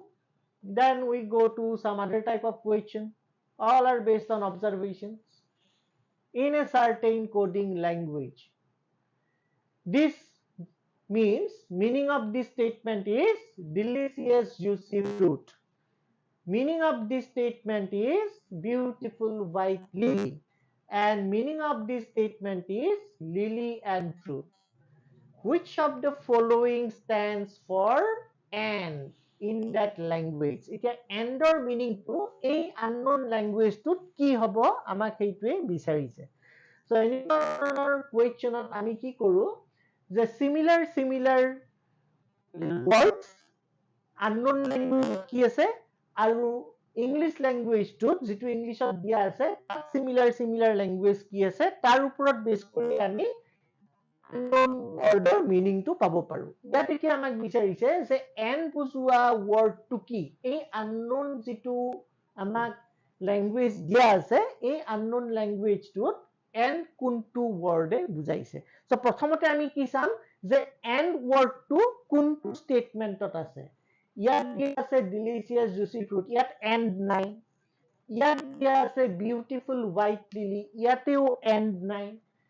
এইটো স্টেটমেন্টত দিয়া আছে লিলি এন্ড ফ্ৰুট ইয়াতে এন্ড টু আছে তাৰ মানে এন্ড ওয়াৰ্ড টু কোনো এটা স্টেটমেন্টতেই নাই অকল থাৰ্ড স্টেটমেন্ট আছে ই কি মিন কৰিব যে হয় SIG নাইবা LOU নাইবা FIN এই তিনিটাৰ কোনোবা এটাই এণ্ড ৱৰ্ডটো মিন কৰি আছে এতিয়া কোনটোৱে মিন কৰি আছে আমি চাম গতিকে ইয়াত আমি দিছো SIG SIG এতিয়া আমি চাম SIG আৰু কৰবাত আছে নেকি বেলেগ এটা ষ্টেটমেন্টত কাৰণ বেলেগ ষ্টেটমেন্টত থাকিলে কি এণ্ড বুজাব নোৱাৰে কাৰণ এণ্ড অকল এটা ষ্টেটমেন্টত এবাৰেই আছে গতিকে SIG এই ৱৰ্ডটো আমি থাৰ্ড ষ্টেটমেন্টটো দেখিছো আৰু সেকেন্ড ষ্টেটমেন্টটো দেখিছো গতিকে ইয়াৰ লগত কমন লেটাৰ যদি আমি ইংলিছত উলিয়াও হি এণ্ড হ'ব নোৱাৰে কাৰণ এণ্ড অকল এটাই আছে তিনিটা ষ্টেটমেন্টত গতিকে SIG ইয়াত হ'ব নোৱাৰে তাৰমানে এইটো SIG নহয় ইয়াৰ পিছত আমি চাম DI নেক্সট কি দিছে নেক্সট দিছে FIN বা LOU কৰবাত আছে নেকি LOU এই ৱৰ্ডটো এইটো ষ্টেটমেন্টটো নাই আমি আননোন ল্যাঙ্গুৱেজটোত চাই আছো LOU এইটো ষ্টেটমেন্টটো নাই আৰু এইটো ষ্টেটমেন্টটো নাই that means LOU অকল এইটো ষ্টেটমেন্টতে আহিছে তাৰমানে LOU এণ্ড হোৱাৰ ফুল পসিবিলিটি আছে গতিকে আমি FIN ৱৰ্ডটো চাই লওঁ লগতে FIN এইটো থাৰ্ড ষ্টেটমেন্টত FIN আছে আকৌ ফাৰ্ষ্ট ষ্টেটমেন্টটো FIN আছে তাৰমানে FIN অকল এটাই নাই দুটা আছে কিন্তু লাউটোৰ কথা আমি কি দেখিলো LOU এই ৱৰ্ডটো আমাৰ থাৰ্ড ষ্টেটমেন্টত অকল থাৰ্ড ষ্টেটমেন্টতে আছে বাকি কোনোটো ষ্টেটমেন্টতে নাই আৰু ইংলিশ ষ্টেটমেন্ট বিলাকতো এণ্ড ৱৰ্ডটো অকল থাৰ্ড ষ্টেটমেন্টতে আছে বাকি কোনোটো ষ্টেটমেন্টতে নাই ইয়াৰ পৰা কি ইন্ডিকেট হয় যে LOU এ মিন কৰি আছে এণ্ড ৱৰ্ডটো সো এনেকে আমি ক্যালকুলেট কৰো মই স্লোলি কথাটো কৈ আছো বুজাৰ কাৰণে যেতিয়া মেন্টালি চোৱা যায় আমাৰ ফাষ্ট হয় ক্যালকুলেশনটো সো আমি এনেকুৱা ধৰণৰ কোৱেশ্চন সলভ কৰো so these are observation based question এতিয়া এইখিনি কথা জনাৰ পিছত যে অবজাৰভেশন বেসড কোৱেশ্চন যে আমি পাও এইখিনি কথা এনেকুৱা কোৱেশ্চন পালো এইখিনিও আমি দেখা পালো ইয়াত চালো এতিয়া কথাটো হল যে কোৱেশ্চন এটা সলভ কৰাৰ কাৰণে আমি কেনেকুৱা ধৰণৰ এপ্ৰোচ এটা দিব লাগে so how to approach A question to solve কেনেকৈ আমি কোৱেশ্চন এটা এপ্ৰোচ কৰিম এইটো আটাইতকৈ ইম্পৰ্টেন্ট পাৰ্ট যেটো এতিয়া আমি পাম ইয়াৰ নেক্সট ষ্টেজত ইয়াতে হল how to approach a question to solve question eta ami keneke solve korim generally ki hoy eta question solve korar karone ami sarita approach pao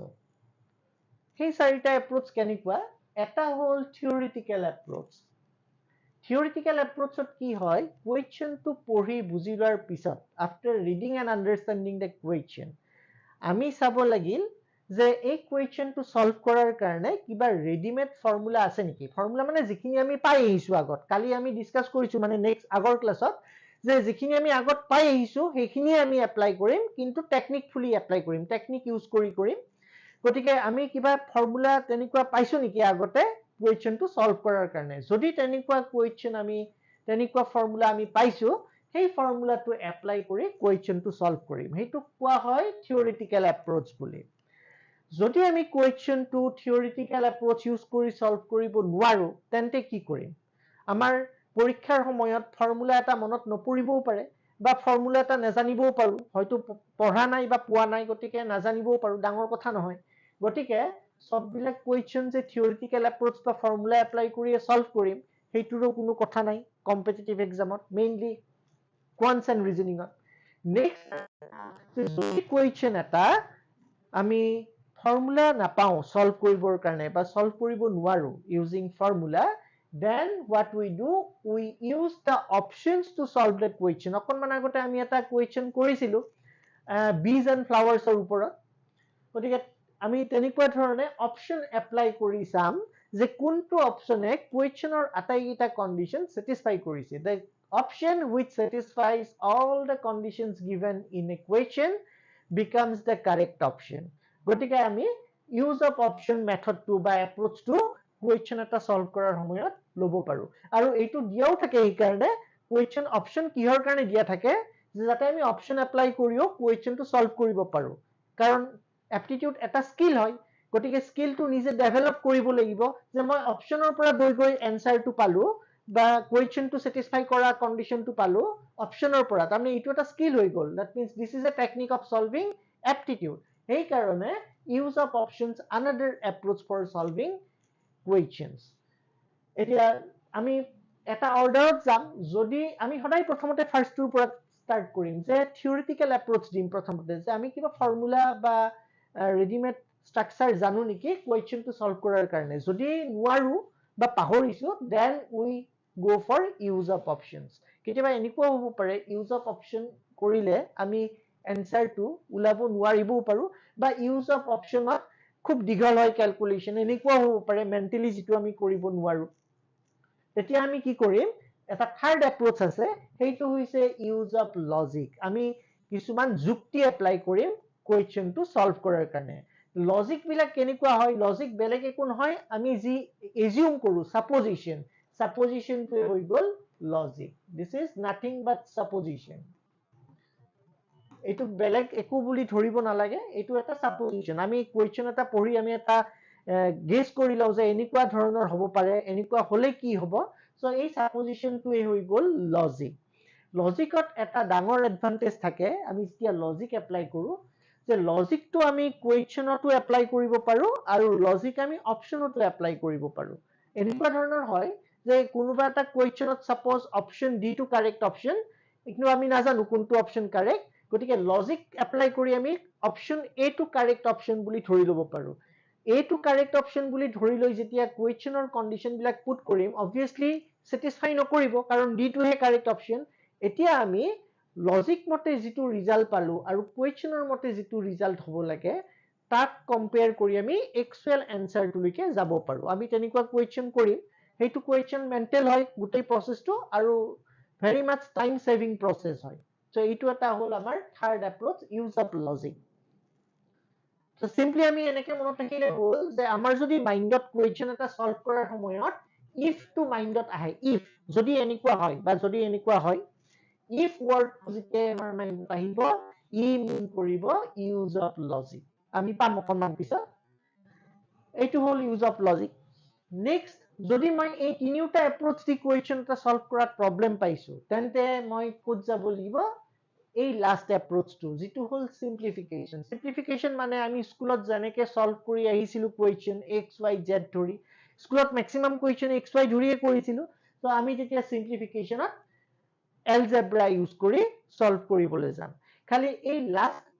যেটো এপ্ৰোচ ইয়াত এটা ডিসএডভান্টেজ আছে কি যে আমি যদি xy ধৰি লও তেন্তে ই মিন কৰে যে আমি algebra ইউজ কৰিছো কিন্তু আমি কৰি আছো arithmetical problem arithmetic is a branch algebra is a different branch কিন্তু যদি মই algebra ইউজ কৰি সলভ কৰো তেন্তে দেখা যায় কুৱেশ্যন বিলাক দীঘল হয় সলভ কৰোতে বা মেন্টালি ইমান বিলাক স্টেপ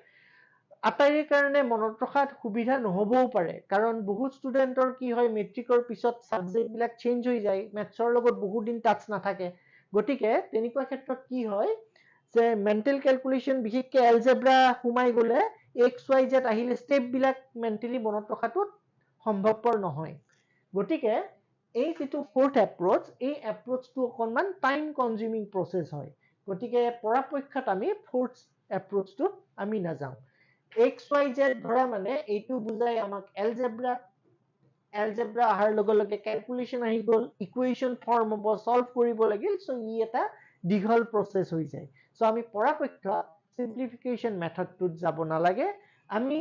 1 2 3 এই তিনটাৰ ভিতৰতে আমি কুৱেশ্যনটো সলভ কৰাৰ কাৰণে ট্ৰাই কৰিব লাগে এতিয়া এইটো অৰ্ডাৰতে আমি সদায় যোৱাটো উচিত থিওৰিটিক্যাল এপ্ৰোচত যদি নহয় তেনে হলে ইউজ অফ অপশনস নহলে ইউজ অফ লজিক এতিয়া এটা কুৱেশ্যন আহিব পাৰে আপোনালোকৰ পৰা যে এই তিনিটা এপ্ৰোচ দিবলে আমাৰ সময় জানো হ'ব কুৱেশ্যন এটা যে ডেফিনেটলি হ'ব কাৰণ এইটো দেখাৰ লগে লগে গম পোৱা যায় মই যে ইয়াৰ লগত ৰিলেটেড আমি কুৱেশ্যন ফৰ্মুলাটো নাজানো এইটো দেখাৰ লগে গম পোৱা যাব যে অপশন এপ্লাই কৰি ইয়াক পোৱা যাব কাৰণ ফিগাৰ বিলাক খুব ডাঙৰ নহয় এইটো এপ্লাই কৰিলে গম পোৱা যাব যে লজিকটো মোৰ মাইন্ডত আহা নাই সো লজিক মই নোৱাৰো গতিকে যেতিয়া হুমাই যোৱা যায় টপিকটোৰ ভিতৰত অটোমেটিক আইডিয়াটো হৈ যোৱা যায় আৰু কুৱেশ্যন আহিলেও গম পোৱা যাব যে মই কোনটো এপ্ৰ'চত কৰিলে কুৱেশ্যনটো প্ৰপাৰলি সলভ কৰিব পাৰিম সো এইখিনি কথা আমি ইয়াত ডিসকাস কৰিম ওয়ান বাই ওয়ান তো এতিয়া কথা হল মই যে এইখিনি এক্সপ্লেইন কৰিলো ইয়াৰ ওপৰত মই এটা এক্সাম্পল দিয়াটো দৰকাৰ কাৰণ যদি মই এক্সাম্পল নিদিও কেনেকৈ এইবিলাক বস্তু ইউজ কৰা হয় গম পোৱা নাযাব গতিকে মই এতিয়া ট্ৰাই কৰিম how to solve a question using all these four approaches এই চাৰিটা এপ্ৰোচ ইউজ কৰি কেনেকৈ কুৱেশ্যন এটা সলভ কৰা যায় এই চাৰিটা এপ্ৰোচ দেখুৱাৰ মেইন মোটিভটো কি যে আমি সেইটো এপ্ৰোচ একসেপ্ট কৰিম যেটোত আমাক টাইমটো কম লাগে আৰু যেটো ইজি হয় সলভ কৰাৰ কাৰণে এই কাৰণে মই এটা কুৱেশ্যনেৰে এই আটাইকেইটা এপ্ৰোচ শো কৰিম যে how a question can be solved using all these four approaches okay question to আমি simple লম আগত এক্সামত অহা question এটাই লম কিন্তু answer টুত ফোকাস নকৰি approach কিটাত ফোকাস কৰিলে ভাল হয় answer টু সবে গম পায় কিন্তু approach টু কেনেকৈ দিব লাগে যে theoretical approach কেনেকুৱা হ'ব use of options কেনেকুৱা হ'ব বা use of logic কেনেকুৱা হ'ব এই কথাখিনি ধৰিব পৰাটোৱে হৈছে মেইন যদি এইখিনি কথা আমি গম পাও বেলেগ প্ৰবলেম সলভ কৰাৰ সময়তো আমি এপ্ৰোচটো ঠিকমতে দিব পাৰিম বহুত সময়ত হয় কি ষ্টুডেন্টে কি এপ্ৰোচ দি কুৱেশ্যন এটা সলভ কৰিছে গম নাপায় গতিকে তেনেকুৱা ক্ষেত্ৰত কি হয় এটা ৰং অপচনো পোৱা যায় লজিকৰ ক্ষেত্ৰত ম্যাক্সিমাম কি হয় ষ্টুডেন্টে ম্যাক্সিমাম ষ্টুডেন্টে লজিক নিজে নিজে ইউজ কৰি দিয়ে আৰু এনসাৰও পায় কিন্তু কিছুমানে এনসাৰটো লজিক এপ্লাই কৰিলেও নাপায় ইয়াৰ মেইন কাৰণটো হ'ল যে বহুতে লজিকটো কাৰেক্টলি ইউজ কৰে কিন্তু আননোয়িংলি ইউজ কৰে গতিকে আমি এটো জানিব লাগিব যে আমি লজিক ইউজ কৰিছো টু সলভ দা প্ৰবলেম যদি কি ধৰণে সলভ কৰিলো গম পোৱা নাযায় তেনেহলে আমি এটা ক্ৰিটিক্যাল আনসাৰ পাম বা কাৰেক্ট অপচনটো নাপাবও পাৰো নেক্সট আৰু এটা কথা মন কৰিব লাগিব যে যেতিয়াই আমি এই এপ্ৰোচ কিটা ইউজ কৰো এবাৰত অকল এটা এপ্ৰোচে আমি ইউজ কৰিম কেতিয়াও এটাতকে বেছি এপ্ৰোচ আমি কম্বাইন নকৰো যদি মই লজিক এপ্লাই কৰিছো through logic I have to solve the question if I am using the options only I have to solve the question if you are using theory then using formula only you have to solve the question গতিকে এই তিনটা বা চাৰিটা এপ্ৰোচৰ ওপৰত আইডিয়াটো হোৱাটো খুব দৰকাৰ আৰু ইয়ে আমাৰ থট প্ৰসেসটো ডেভেলপ কৰে অলপ আগতে মই ক'লো যে বহুতে লজিক এপ্লাই কৰে কাৰেক্টলি বাট আননোয়িংলি এতিয়া হ'ব লাগিব যে লজিকটো কাৰেক্টলি এপ্লাই কৰা হৈছে আৰু লজিক যে এপ্লাই কৰিছে সেইটো যাতে গম পাইছে গতিকে থট প্ৰসেসটোক আমি ইকুৱেলি আগুৱাই নিব লাগিব তো আমি এটা কুৱেশ্যন লওঁ যে এই চাৰিটা এপ্ৰোচেৰে কুৱেশ্যন এটা সলভ কৰিব পাৰি কুৱেশ্যনটো আমি এনেকৈ লৈছো এইটো suppose question very easy question মই ফিগাৰ বিলাক চেঞ্জ কৰি দিছো কিন্তু কুৱেশ্যন এনেকুৱা কুৱেশ্যন আহিয়ে থাকে এক্সাম বিলাকত ইয়াত কি কৈছে যে in an enclosure of a zoo there are some rabbits and kittens when their legs are counted it is found to be 7 and when their legs are counted it is found to be 22 the number of pigeons is আমাক pigeonৰ number লাগে কুৱেশ্যনটো এবাৰ পঢ়ি চালে হ'ল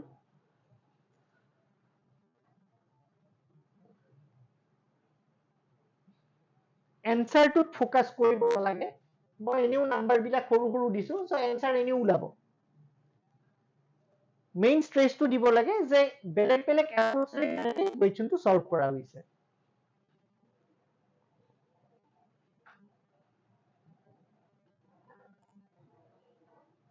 তো প্ৰথমতে মই কি চাম কুৱেশ্যনটো বুজি লোৱাৰ পিছত ৰিড এণ্ড আন্ডাৰষ্টেণ্ড মই থাকে অবজাৰভেশ্যন ইয়াৰ পিছত আমি চাম হিন কিবা দিয়া আছে নেকি তাৰ পিছত আমি লজিক এপ্লাই কৰিব পাৰো সো এতিয়া আমি এপ্ৰোচ কিটাহে চাই আছো গতিকে এপ্ৰোচ চাম প্ৰথমতে আমি দিব লাগিব থিওৰিটিক্যাল এপ্ৰোচ যে মই কিবা ফৰ্মুলা জানো নেকি যি আগত পাই আহিছো ৰেডিমেড তাৰ মানে আগত আমি পঢ়ি আহিছো সেই পঢ়ি অহা বস্তুৰ পৰা ইয়াত ফৰ্মুলা এপ্লাই কৰিব পাৰিম নেকি যে মই সাপোজ নাজানো কি ফৰ্মুলা আছে যে কি ফৰ্মুলাৰে ইকুৱেশ্যনটো সলভ কৰে মই নাজানো বা মই পাহৰি গৈছো পৰীক্ষাত এইটোৰে এটা হ'ব হয় পাহৰিছো নহয় নাজানো গতিকে সময় নষ্ট নকৰি আমি কি কৰিম আমি সেকেন্ড এপ্ৰোচটো লৈকে যাম সেকেন্ড এপ্ৰোচটো আছিল ইউজ অফ অপশনস এতিয়া use of options বুলি ক'লে ইয়াত কি হ'ব আমাক লাগে number of pigeons first option মতে number of pigeons 2 দিয়া আছে এতিয়া number of pigeons 2 correct হয় নে নহয় how to find it now use this number of pigeons in question to তেতিয়া আমি apply কৰিম তাত কি কৈছে there are some rabbits and pigeons when their heads are counted it is found to be 7 গতিকে total number of heads 7 পালো definitely সবৰে এটাকৈ head থাকে দুটা যদি pigeon হয় তেনেহলে rabbit কিমানটা হ'ব লাগিব সো এই স্টেটমেন্টৰ পৰা আমি এই কথাটো গম পাম অপচন মতে মই লৈছো দুটা pigeons নাজানো কোনটো কাৰেক্ট অপচন কিন্তু আমি ধৰি লৈছো suppose there are two pigeons according to option A দুটা যদি pigeons হয় তাৰ মানে পাঁচটা হ'ব লাগিব rabbit কাৰণ total head 7 বুলি কৈছে দুটা pigeon হলে পাঁচটা rabbit 2 + 5 7 এতিয়া আমি চাম নেক্সট কি দিয়া আছে লেক্সৰ ক্যালকুলেশন দিয়া আছে So first option মতে যদি দুটা pigeons হয় পাঁচটা rabbit হয় তেন্তে দুটা pigeonৰ থাকিব two pigeons will have four legs so মই pigeon টো কেনেকৈ ডিনোট কৰিছো two legs two pigeons will have four legs আৰু পাঁচটা যদি rabbit হয় মই rabbit এটা rabbitক কেনেকৈ ডিনোট কৰিছো four fitted ইয়াত ফিট আৰু হেডছৰ ক্যালকুলেশন দিয়া আছে so 5 rabbits eta rabbit or 4 legs so 5 rabbits will have 20 legs so according to first option আমি পাহৰিব নালাগিব যে আমি অপচন এপ্লাই কৰি আছো অপচন 1 মতে আমি কি পালো total number of legs 2 pigeons 4 legs 5 rabbits 20 legs total legs আমি কিমান পালো 24 কিন্তু question to total number of legs কিমান দিয়া আছে 22 তাৰ মানে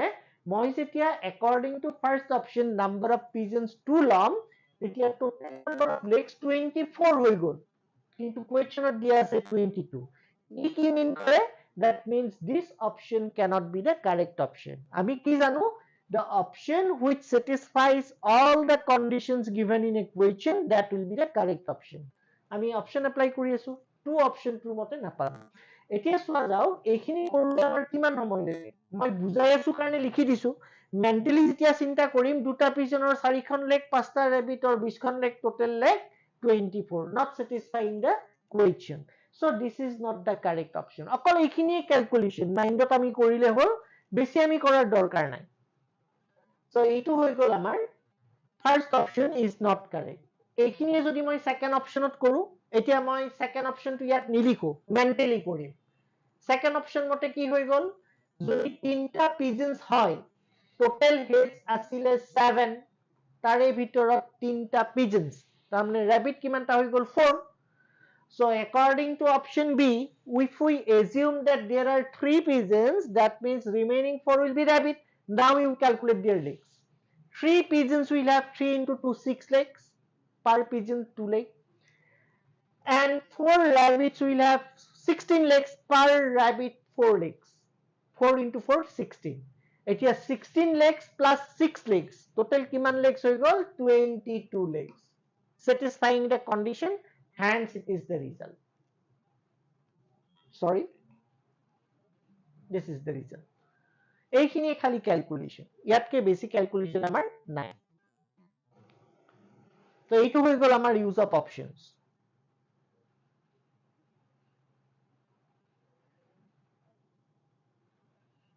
ঠিক আছে কাৰোবাৰ কিবা কবলগীয়া আছে নেকি কমেন্ট সেকশনত কমেন্ট কৰিলে হ'ল আমি এতিয়া টেকনিক্স অফ প্ৰবলেমছ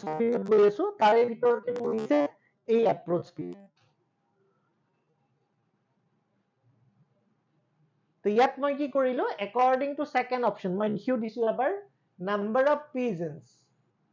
যদি 3 হয় according to second option then number of rabbits will be 4 because there are total 7 heads according to given condition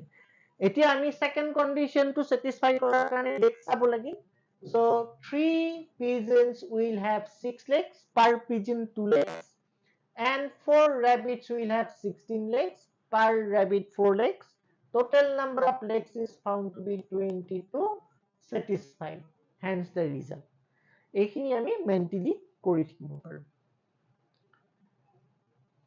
suppose মই কুৱেশ্যনটো অপশ্যন এপ্লাই কৰি সলভ কৰিব নোৱাৰিলো থিওৰিটিকেল এপ্ৰোচ নাজানো ফৰ্মুলা ৰেডিমেড ফৰ্মুলা কি আছে নাজানো অপশ্যন এপ্লাই কৰিও সলভ কৰিব নোৱাৰিলো এতিয়া মই কুৱেশ্যনটো কেনেকে সলভ কৰিম এইবাৰ আমি যাম থাৰ্ড এপ্ৰোচটো লৈকে যে লজিক এপ্লাই কৰি কেনেকে কুৱেশ্যনটো সলভ কৰিম লজিক এপ্লাই কৰিলে কেনেকুৱা হ'ব লজিক মানে সাপোজিশন আমি কিবা এটা ধৰি লম Now, what is the use of logic here?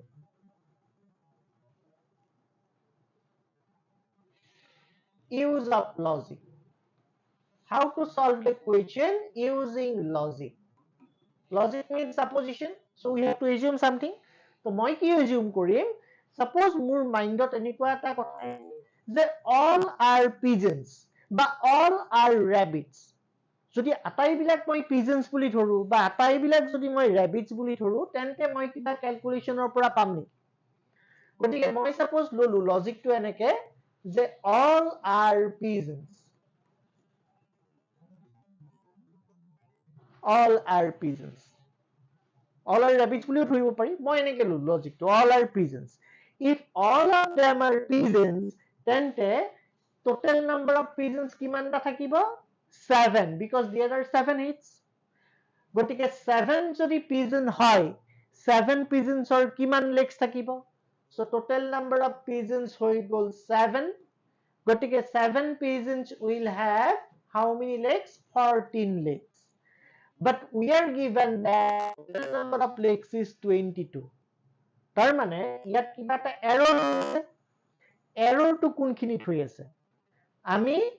all are pigeons বুলি ধৰিছো all are pigeons বুলি ধৰা কাৰণে আমি প্ৰত্যেকটো পিজনৰ দুখন দুখন লেগ লৈছো কিন্তু তাত ৰেবিটছ কিছুমানো আছে যাৰ চাৰিখন লেগ গতিকে all are pigeons বুলি কোৱা কাৰণে যিবিলাক ৰেবিট আছিল সেই ৰেবিট বিলাকৰো দুখন দুখন লেগছে আমি কনসিডাৰ কৰিছো বাকি কিখন লেগ আমি কনসিডাৰ কৰা নাই বাকি দুখন লেগ কনসিডাৰ কৰা নাই তাৰ মানে error is occurring because of two uncounted legs of each rabbit. গতিকে এই যেটো আমি টোটাল লেগছৰ ডিফাৰেন্স পালো ডিফাৰেন্সটো কি পালো 22 লেগছ আছিল টোটাল আমি পালো 14 লেগছ তাৰমানে এটা এৰৰ এটা পালো এৰৰটো কি হৈ গল that difference a কিহৰ কাৰণে এই এৰৰটো আহিছে because we are not counting the remaining two legs of each rabbit. We are assuming all as pigeons even though there are some rabbits. গতিকে যদিও rabbit আছে আমি আটাইবিলাক pigeon বুলি ধৰি লৈছো সেই কাৰণে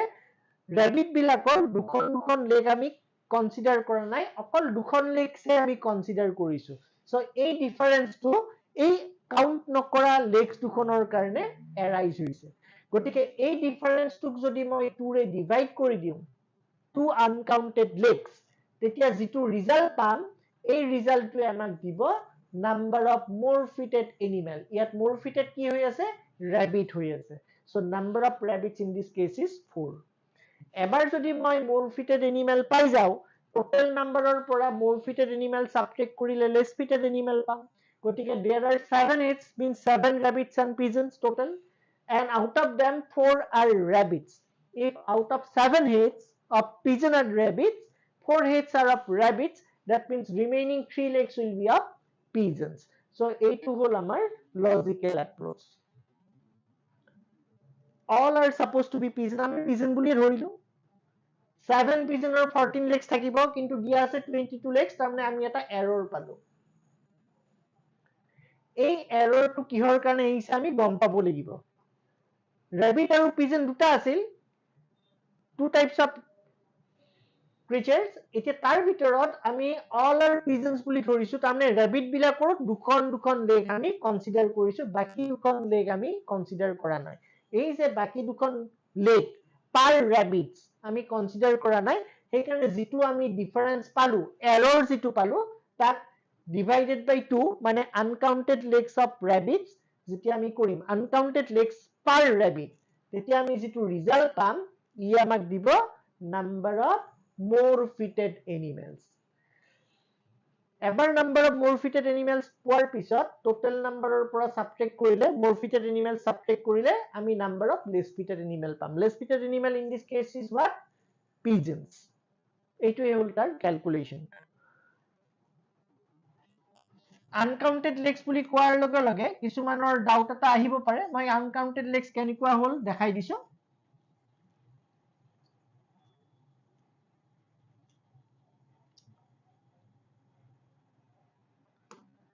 pigeons আছে plus rabbits আছে pigeons with 2 legs rabbits with 4 legs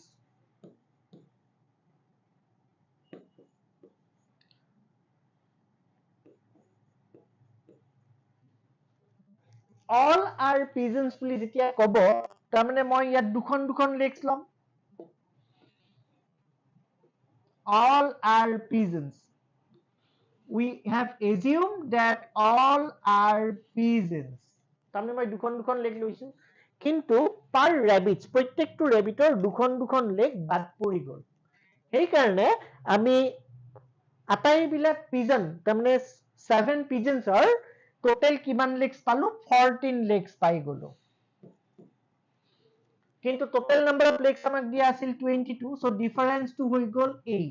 এইটো এটা error হৈ গল এতিয়া এই error টো কিহৰ কাৰণে হৈ গল যে তাত rabbits আছিল কিছুমান আমি rabbitsৰ legs বিলাক calculate কৰা নাই তাৰ কাৰণে 8 2 2 2 2 চাৰিটা rabbitsৰ দুখন leg 8 legsৰ difference এটা আহি গল সেই কাৰণে যেতিয়া আমি rabbitৰ calculation কৰিম number of more fitted animal কি কৰিম যেটো আমি error পাও যেটো difference পাও তাক divide কৰিম by number of uncounted legs per rabbits number of uncounted legs per rabbits 2 এখানে 2 ৰে divide কৰি দিছো divide কৰোতে কি পালো ইয়াতে 4 পালো so there are 4 rabbits 1 2 3 4 so using logic this way we can solve equation আমি আৰু বেলেগ পাম লজিক এপ্লাই কৰি কেনেকৈ কৰে মই এইটো এটা সিম্পল কোৱেশ্চন ফিগাৰ বিলাক সৰু কৰি মোৰ কোৱেশ্চনস আমি সলভ কৰিম সো লজিক এপ্লাই কৰিলে কোৱেশ্চনটো বেছি ইজি হয় এই পাৰ্টিকুলাৰ কোৱেশ্চনটো এইটো এটা কোৱান্টিটেটিভ এপ্টিটিউডৰ পাৰ্টিকুলাৰ কোৱেশ্চন ইয়াৰ পৰা বহুত বেলেগ কোৱেশ্চন ফৰ্ম হৈছে এই কোৱেশ্চনত কি হয় যেতিয়া নাম্বাৰ বিলাক সৰু থাকে আমি অপচন এপ্লাই কৰি সলভ কৰিলে খুব ইজিলি তাক ইউজ কৰিব পাৰো খুব ইজিলি এনসাৰটো ওলাই কিন্তু যদি ফিগাৰ বিলাক অলপ ডাঙৰ দিয়া থাকে তেন্তে অপচন এপ্লাই কৰোতে অকমান টাইমটো বেছিকে লাগে তেতিয়া আমি লজিক এপ্লাই কৰিম যেতিয়া লজিক এপ্লাই কৰিম within 15 seconds time you can find the result মই শো কৰিম কেনেকৈ ওলোৱা হয় লজিক এপ্লাই কৰি within 10 to 15 seconds how to solve this type of question I will discuss so এইটো এটা হল আমাৰ লজিক্যাল এপ্ৰোচ ইয়াৰ পিছত আমি আহিম থিওৰিটিক্যাল এপ্ৰোচ এই ইউজ অফ অপশনস আৰু ইউজ অফ লজিক কৰাৰ পিছত আমি এতিয়া থিওৰিটিক্যাল এপ্ৰোচ তাৰমানে ফৰ্মুলা এটা নিজে বনাই লব পাৰিম for this particular question ফৰ্মুলাটো কেনেকুৱা ধৰণৰ হ'ব ই এতিয়া হ'ব ইউজ অফ থিওৰি বা থিওৰিটিক্যাল এপ্ৰোচ এতিয়াহে আমি ইয়াৰ ওপৰত লজিক্যাল এপ্ৰোচটো দিয়াৰ পিছত আমি নিজে এটা ফৰ্মুলা ইয়াৰ ওপৰত ফৰ্ম কৰি ল'ব পাৰো থিওৰিটিক্যাল এপ্ৰোচ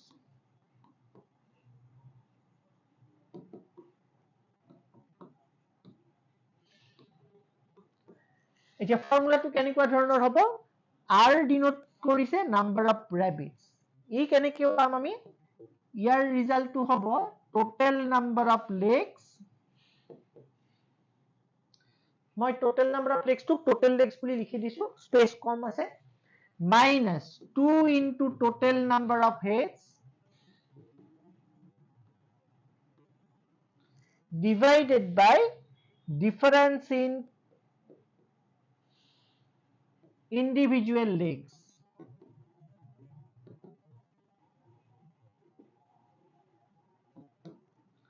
so প্ৰথমতে আমি more fitted animalৰ নাম্বাৰ কিমান হয় উলাই লম rabbit আৰু pigeon বুলি মনত নাৰাখি more fitted less fitted মনত ৰাখিলে হল কাৰণ ক্যাৰেক্টাৰ চেঞ্জ হৈ থাকিব হদাই কোৱেশ্চনত rabbits and pigeons আমি নাপাও কেতিয়াবা আমাক cars আৰু motorcycles দিব পাৰে cars four wheelers so আমি তাক four fitted animal বুলি ভাবি লম এই কোৱেশ্চনটো মতে আৰু মটৰচাইকেল বা বাইকস টু হুইলাৰ্স সো তাক আমি পিজনস বুলি ধৰি লম এই কোৱেনচটোৰ নিচিনা কিন্তু সদায় ক্যাৰেক্টাৰ একে নাথাকে সেইকাৰণে আমি কি কৰো লেছ ফিটেড আৰু মোৰ ফিটেড এনিমেল বুলি আমি মনত ৰাখো কিন্তু কোৱেশ্চন হিচাপে প্ৰথমতে বুজাবলে আমি কিবা এটা ক্যাৰেক্টাৰ দিব লাগিল সেইকাৰণে মই ৰেবিটস এণ্ড পিজনস দিছো ইয়াৰ পিছত আহিব number of less fitted animal number of more fitted animal পাই গলে difference to number of less fitted animal দিব তাৰ মানে total heads minus number of more fitted animal ই আমাক ৰিজাল্ট দি দিব তো এইটো হৈ গল এতিয়া আমাৰ ফৰ্মুলা এইটো বেলেগ একো নহয় যেটো আমাৰ ডাইৰেক্ট মেথড সেই ডাইৰেক্ট মেথডৰে সামাৰিটো হৈ গল এইটো ডাইৰেক্ট মেথডটো যদি আমি xy ধৰি কৰো দীঘল হ'ব সেই মেথডটোৱে আমি সামাৰাইজ কৰি এনেকে সল্ভ ফৰ্মুলা টাইপ বনাই লৈছো এতিয়া আমি ফৰ্মুলাটোৱে কেনেকে কাম কৰে সেইটো চাব লাগিল এতিয়া আমি ৰিজাল্টটো কেনেকে পাম এই ফৰ্মুলাটোতে চাই লওঁ ইয়াতে চাই লওঁ প্ৰথমতে আমি উলিয়াম number of more fitted animals total number of legs কিমান দিছে 22 সো মই ইয়াত লিখিলো 22 minus 2 multiplied by total number of heads so it will equal 2 into total number of heads 7 difference in individual legs means ই কি বুজাইছে অলপ আগতে পাই আহিছিলো uncounted legs per rabbit so ইয়াত বুজাব এইটোৱে কথা এনেকে difference in individual legs তাৰমানে এটা rabbitৰ 4 legs থাকে এটা pigeonৰ 2 legs থাকে so এই difference to হৈ গল আমি ইউজ কৰিম কেনেকে ল্যাঙ্গুৱেজ টু যে difference in individual legs 4 minus 2 4 minus 2 হৈ গল কিমান 2 আৰু ওপৰত আমি কিমান পাম 22 minus 14 8 অকনমান আগতে আমি যেতিয়া লজিক এপ্লাই কৰিছিলো এই ক্যালকুলেশনটোৱে পাইছিলো 8 divided by 2 সো কাম আমি একেখিনিয়ে কৰি আছো প্ৰেজেন্টেশনটো বেলেগ লজিকত আমি এইটো প্ৰেজেন্টেশন পোৱা নাছিলো ফৰ্মুলা পোৱা নাছিলো ফৰ্মুলা যেতিয়া এপ্লাই কৰিছো ফৰ্মুলা মতে আমি গৈ হে একটা ৰিজাল্টে পাইছো আমি 8 divided by 2 এ পাইছিলো 8 was the error 22 minus 14 difference in total legs divided by 2 divided by uncounted legs per rabbit 2 ইয়াত আমি ল্যাঙ্গুৱেজটো এনেকে পাইছো because this is a formula now so 8 divided by 2 কিমান হৈ গল 4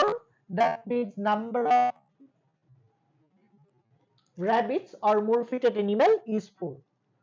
গতিকে total heads আৰু number of more fitted animal পোৱাৰ পিছত হিহঁতৰ যেতিয়া ডিফাৰেন্স লম total head minus number of more fitted animal ইয়াৰ পৰা আমি পাম number of less fitted animal which is 3 so বস্তু একেখিনিয়ে প্ৰেজেন্টেশনটো বেলেগ লজিক এপ্লাই কৰিলে বেলেগ হ'ব ৰিজাল্টটো একেই পাম ফৰ্মুলা এপ্লাই কৰিছো বেলেগ হ'ল অপচন এপ্লাই কৰোতে আমি উলুটাকে আহিছো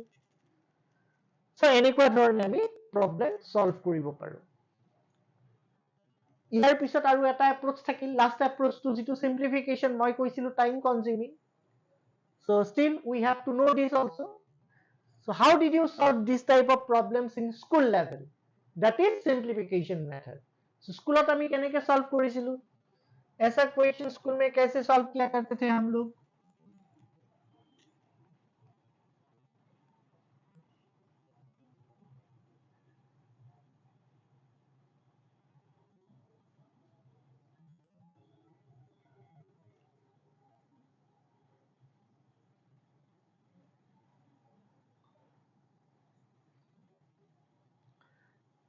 কথাবিলাক ক্লিয়াৰ হৈ আছে নে কিবা থাকিলে কমেন্ট সেকশনত কমেন্ট কৰি দিব পাৰে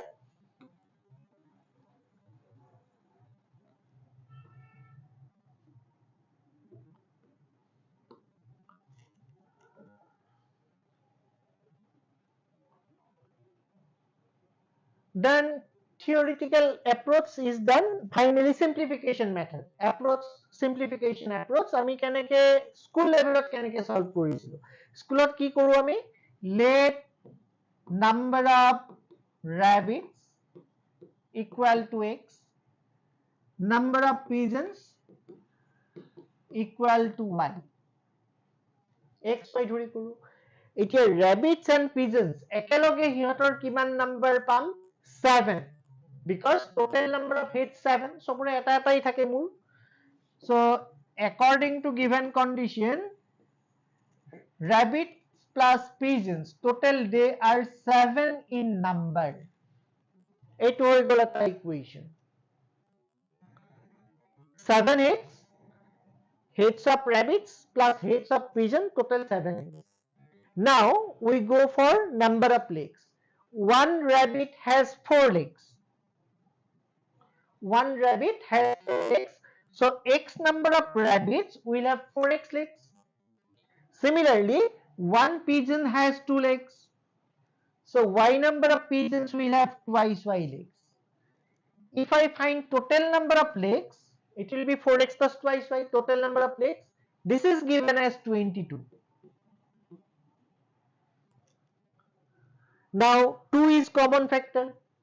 So we divide both sides by 2 to get twice x plus y equal to 11. This is equation number 2. So we have obtained two linear equations in x and y. And we are very lucky that coefficients of y remain same. Here coefficient of y is 1, here also coefficient of y is 1. In first equation, before y there is plus sign. In the second equation also before y there is plus sign. That means we can easily solve these two equations. গতিকে x আৰু y ৰ value পাবৰ কাৰণে আমি কি কৰিম? We have to solve these two equations. Now you subtract equation 1 from equation 2. ऐसा करने से क्या मिलेगा? Similar terms twice x. Similar terms, so twice x minus x is x. Y and y, similar terms, y minus y, 0. So y does not exist here. And 11 minus 7 is 4. So this is 4.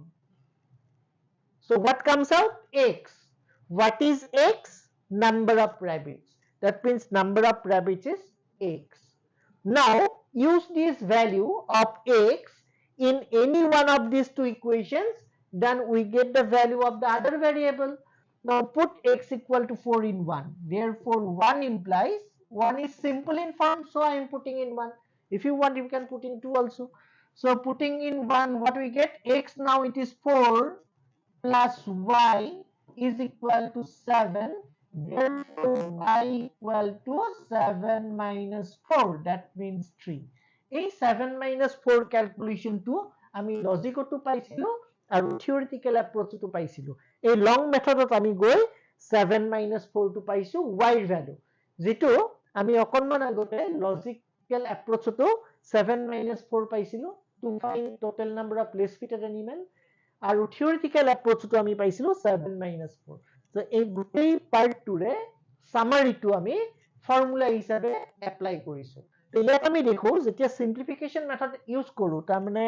Algebra যেতিয়া সোমাই যায় তেতিয়া আমাৰ কুৱেশ্যনটোৰ সলিউশনটোৰ লাইনটো বাঢ়ি যায়, ultimately time consuming হয়. So আমি এই এপ্ৰোচটোত নাযাওঁ. সো পৰাপক্ষত do not go for this approach. এৰিথমেটিকেল যিবিলাক কুৱেশ্যন হয় কোৱান্টিটেটিভ এপ্টিটিউডত, সেই কুৱেশ্যন বিলাক আমি সদায় অবজাৰভেশ্যন লজিক এপ্লাই কৰিয়ে সলভ কৰো. যদি তাত এলজেব্ৰা আনি দিও তো ডেফিনেটলি দীঘল হ'ব. কিন্তু বুজাৰ কাৰণে এলজেব্ৰা এপ্লাই কৰিব পাৰি, কিন্তু যেতিয়া আমি পাৰফৰ্ম কৰিম তাত কিন্তু আমি অবজাৰভেশ্যন এণ্ড লজিক এপ্লাই কৰিম, যেনেকৈ নাম্বাৰ 1 আৰু 2 ত আমি শ্ব' কৰিছো বা 2 and 3 ত আমি শ্ব' কৰিছো. So this is value of y. আগৰ এপ্ৰোচ বিলাকত মই ডিভাইডেড বাই 2 কৰিছিলো, ইয়াত ডিভাইডেড বাই 2 এই স্টেপটোত ইনভলভ হৈ আছে. 4x plus twice y equal to 22, divide both sides by 2. So তাৰ divided by 2, ইয়াত এইটো divided by 2. So এই long method বিলাকে summarize কৰি short method বনোৱা হয় যাতে ডাইৰেক্ট ভ্যালুটো পুট কৰি আমি এনসাৰটো যাব পাৰো. So এনেকুৱা ধৰণৰ আমি কুৱেশ্যন ইয়াতে ডিসকাস কৰিম মেইনলি. So আপোনালোকৰ ইনভলভমেন্টটো খুব এসেনশিয়াল. কমেন্ট এন্ড লাইক কৰিব, কমেন্ট কৰিলে ভাল, আমি সেই হিচাপে ভিডিও বিলাক বনাব পাৰো, যেনেকৈ এইটো ভিডিও আমি বনালো আপোনালোকৰ কমেন্টছৰ ওপৰত বেস কৰি. So thank you very much then for today. In the next class we will discuss some other types of problems based on these techniques of calculation.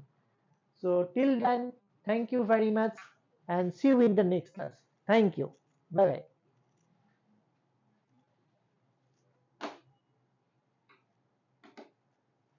bye.